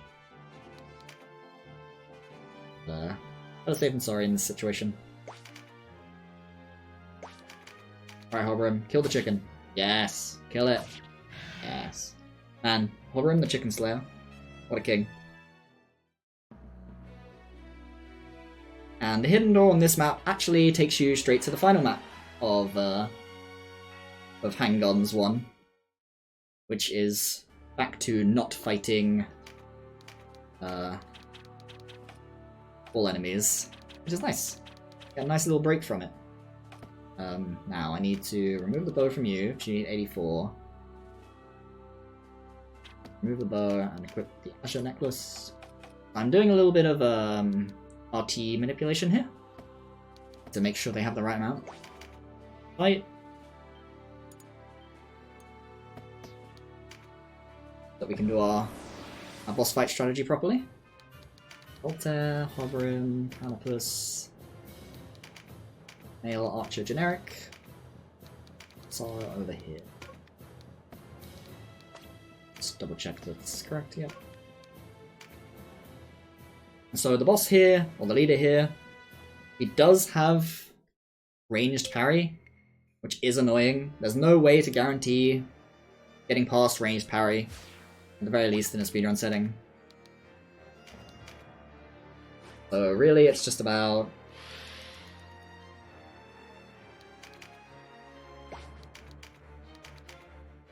having enough redundancy in my strategy that I can reliably kill him through it.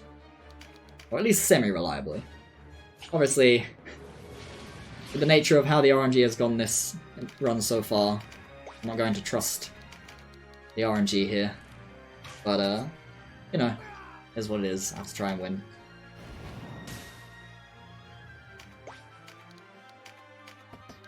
Stand here.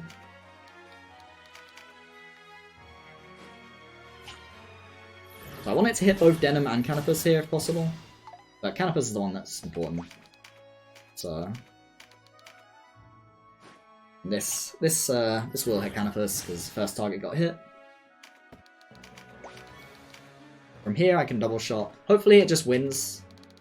But if I get crit on the first hit or if he parries a hit, then you know. Oh hey, nice. Good luck. Surprising. Considering how bad this run has gone so far.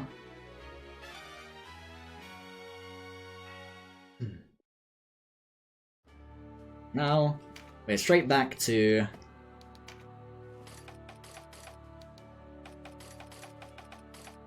unfortunately having to kill all enemies again.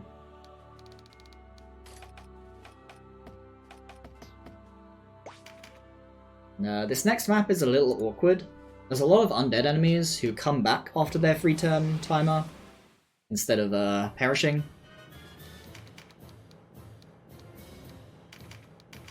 However, it's supposed to not be an issue. A lot of them start dead, and so you're kind of on a time limit for the fight, or a soft time limit. Obviously, I can still win the fight if it starts to go bad, but it will take a little while. This is one of the fights where I bought this for. This is an AoE strengthen, instead of the Arian Plumes being single target. The reason I don't use these all Hanging Gardens is the Strengthen lasts a lot less time. Typically lasts like 2 turns instead of or is typically going to last 2 turns instead of like basically forever the Arian Plumes last.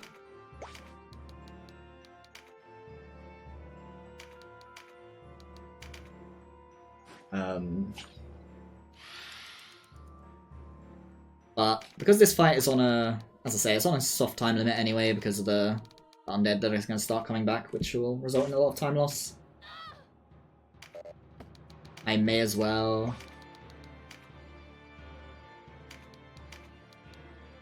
Well, the idea is that I may as well just use the shorter duration Strengthen and make sure it's on as many characters as possible. But this ninja basically never does anything anyway, so I'm just gonna send him down there, so I'm just gonna do this.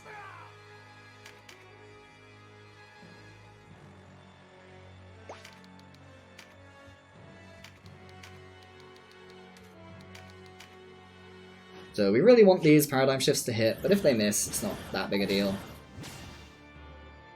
Hitting Hobberim is very good here because it means I can go kill this knight.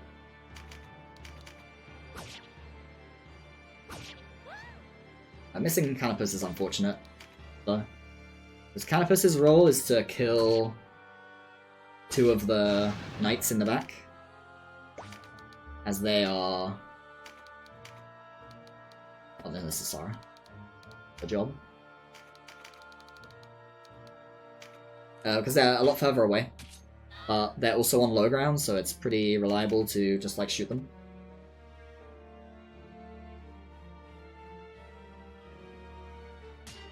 But they tend to sit far away because I believe they're mages.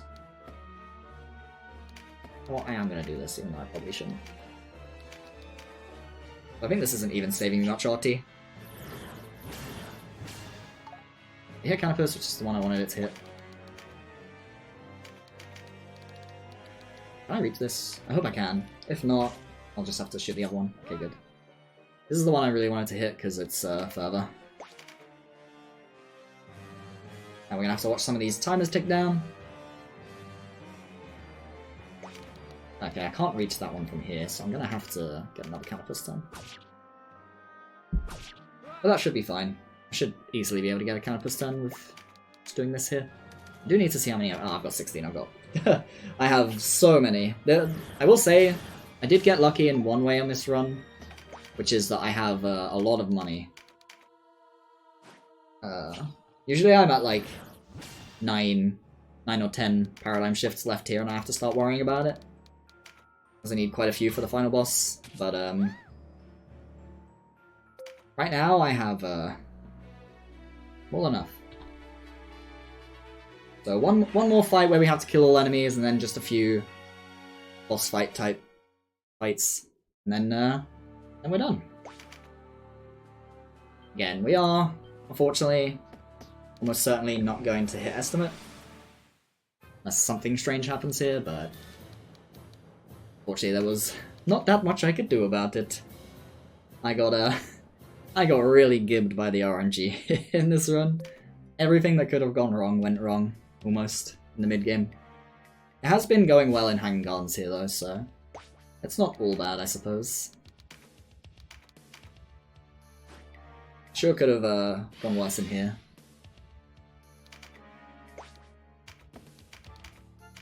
You need to keep an eye on my plumes as well. Oh, I've got infinite of these as well. Never mind. All good.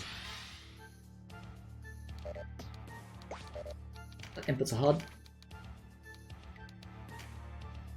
Shouldn't do that. Go to this tile. These have I got? 7. Yep, that's enough too. Okay, I think I just have enough of every single resource ever to not have to worry about it. So I'm just gonna spend.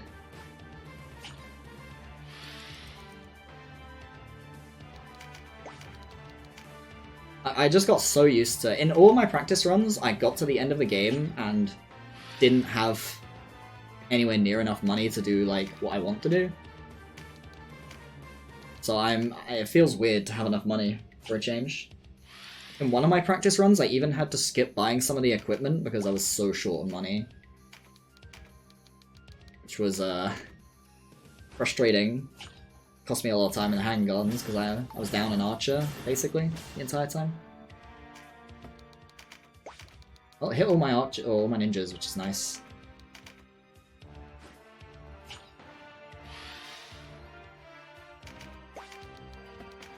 This. Should then can actually kill stuff.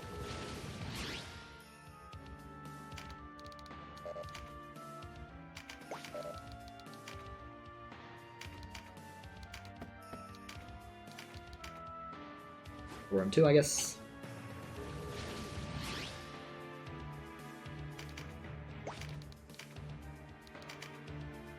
Not really worth doing more paradigm shifting here. We've already got our ninjas deep into their lines, which is what we want. Now we can start tearing them up.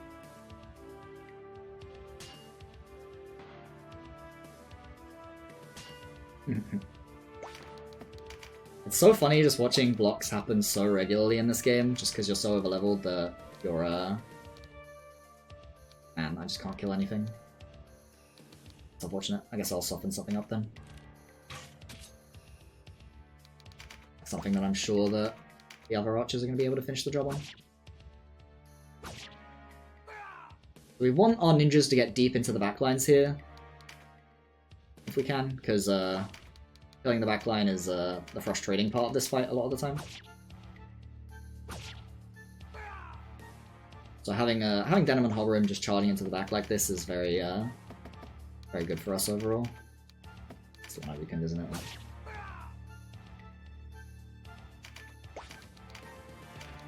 I'm actually not going to take this shot. They're just going to heal. And that's going to waste time. He's got a gun! The annoying thing about the gun guy is that he actually does have pretty good evasion. Compared to most of the others. But Hoverim should be able to hit pretty reliably. As long as I don't get shackled. Man. That's a bad feeling. So Hoverim is now basically useless. And not quite. His throwing stars are still good damage versus the mages, but only if he's actually in range of it. And now he's petrified. Now he is useless. Very cool. I guess that's the problem with having your ninjas go into the backline so quickly, is that sometimes the enemies are just going to start spamming status. But, oh, I'm not accepting that. Parry's bad. We don't want to see those. That's crit. This is not who I thought it was. Well, that was going to be Sar. Cool, you are dead. Alright, Canopus, you need to backline. I hope this reaches. Good. Yeah, because the backline is pretty far away now, so I'm like not in range of it at all. How much does this do? Off. Just gonna have to clean up some of this stuff instead. Well, they usually don't go that ham on trying to run away when you break into the back lines like this. Maybe it was correct to damage that one unit I said I wasn't going to shoot, because they would start wasting animations on healing, just to bait them out forward to heal. Because obviously this unit's just gonna stick in the back now and spam stuff like this. That's not what I meant to do. And didn't go through. I can actually kill these in one shot. Just surprising. At this point in the game, Aracel's damage is like a lot worse than Canopus, so usually. Due to a mechanic I neglected to mention. I mentioned that, or, well, let's just mention it in passing here. When you level up as a class, like when your character is in that class, when the class gains a level, I'm gonna end now. Anyone who's in that class gains 0.1 in all stats, which doesn't sound like a lot, It adds up pretty quickly.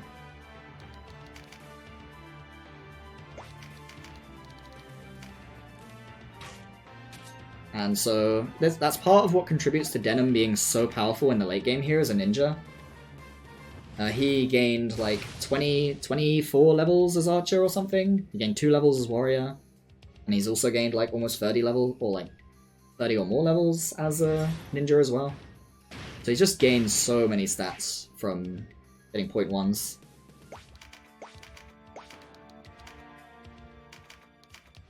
Because even just gaining a few stats in this game translates pretty much like more than 1-to-1 to damage. So gaining 1 strength and 1 dex is like more than 2 damage, oh please. Doing that. If it happens again, I'm just gonna finish him. Finisher him. I can reach from here, right? Right. That's that fight over. Now we just have a leader fight left, and then the final boss. Which are relatively short fights, but they also have a fair amount of menuing involved. Especially the final boss requires quite a bit of menuing.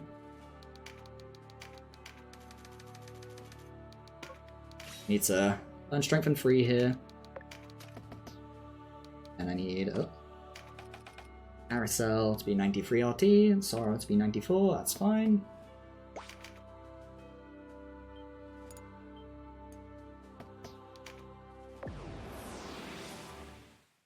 So Denim goes over here, and Canopus, Hobram goes here, Sora, and Aracel over here.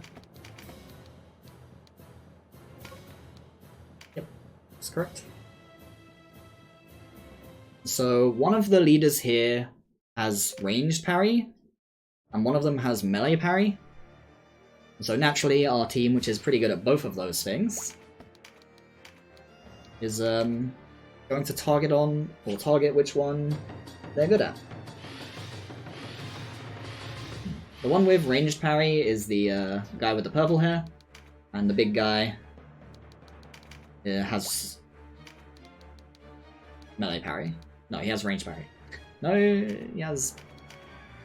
I've confused myself. This guy I'm targeting right now, he has ranged parry. The other one has melee parry. So we'll be... I faced the wrong way. Have it. It's because my brain... I used to face that way in my old strat. But now it's correct to face the other way. Because we want him to go in and not out.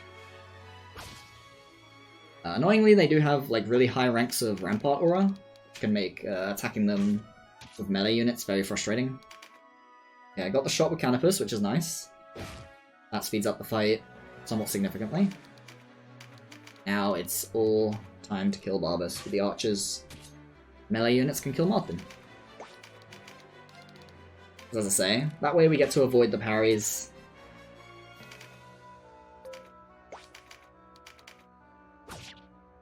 This is a weird turn order. Usually Hobram goes before Denim. I wonder what's up with that. That doesn't matter. That works the exact same. But...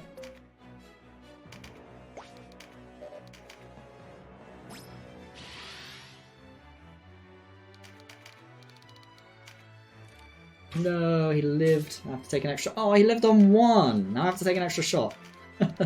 That's so sad. Oh well. Alright, so that's this fight over. So it's just the final boss now. Although that has 2 phases.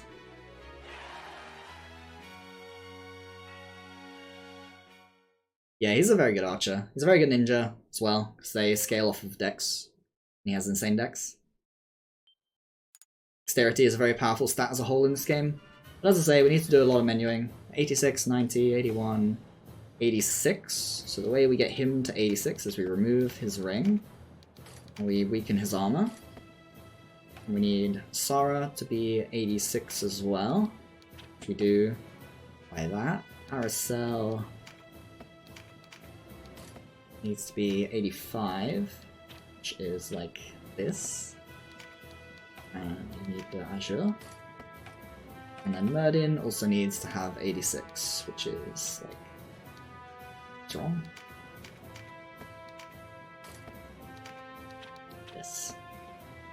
And then you need to be naked, you need to be naked, these two need to be naked. Let me double check that one more time. 86, 90, 81, 86, 86, 5, 86. Okay. It's denim.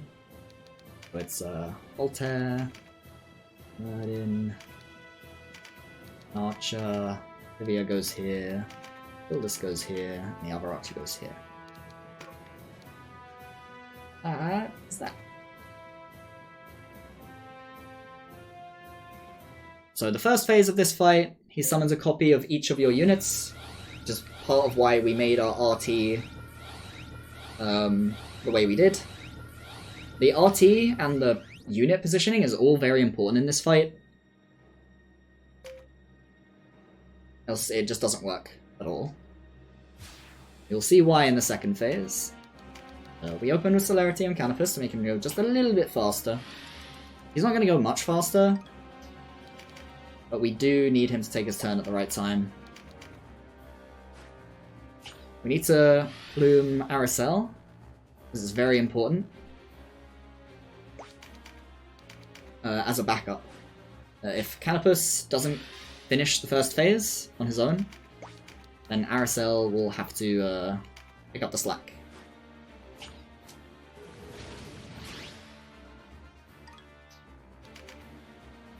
So that's all of our main buffing done. Now we just need to attack Canopus because we need to build as much TP as possible. We're going to be using lots of double shot. And it also helps us defend Canopus from this menacing Hoverim who would have nuked him. Now we double shot the boss. And it usually doesn't kill. It can, especially if you get crit at the right time. Oh, it did.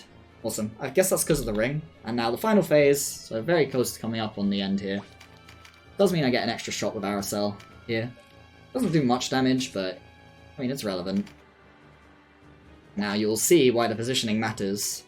In the first phase, where you place your units determines where they end up in the second phase.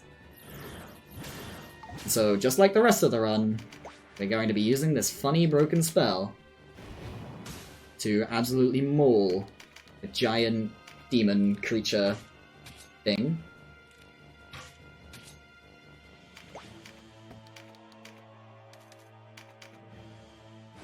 Truly, one of the spells of all time.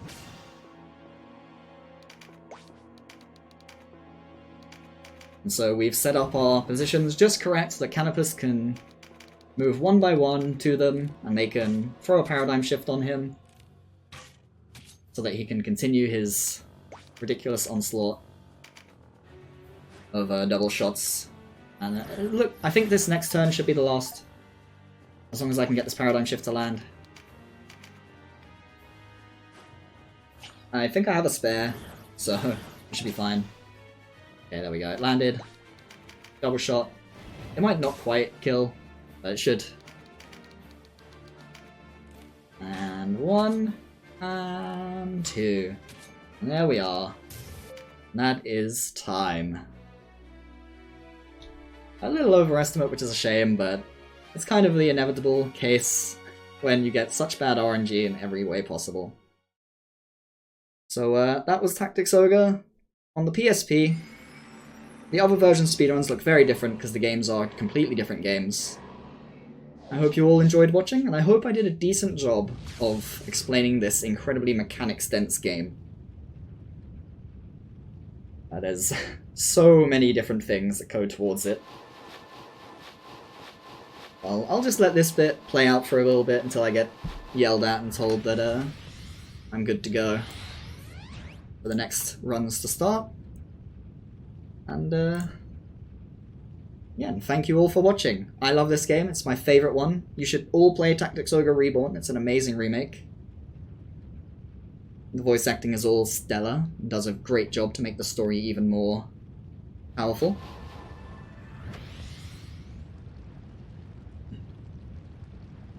Truly an amazing base game, and amazing remakes for the game.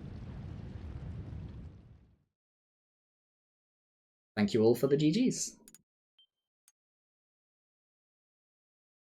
I hope the other runners for Questing for Glory have a little bit better RNG than I did today. Losing over 20 minutes to my PB. Just in bad luck. And I hope you all enjoy watching the final runs. The final day of runs. Okay, I'm being told that I can peace out. So thank you all for watching. I run a variety of RPGs. So feel free to follow if you want to see more. Currently I'm doing S&T. And S&T 5. And enjoy the rest of Questing for Glory. Bye!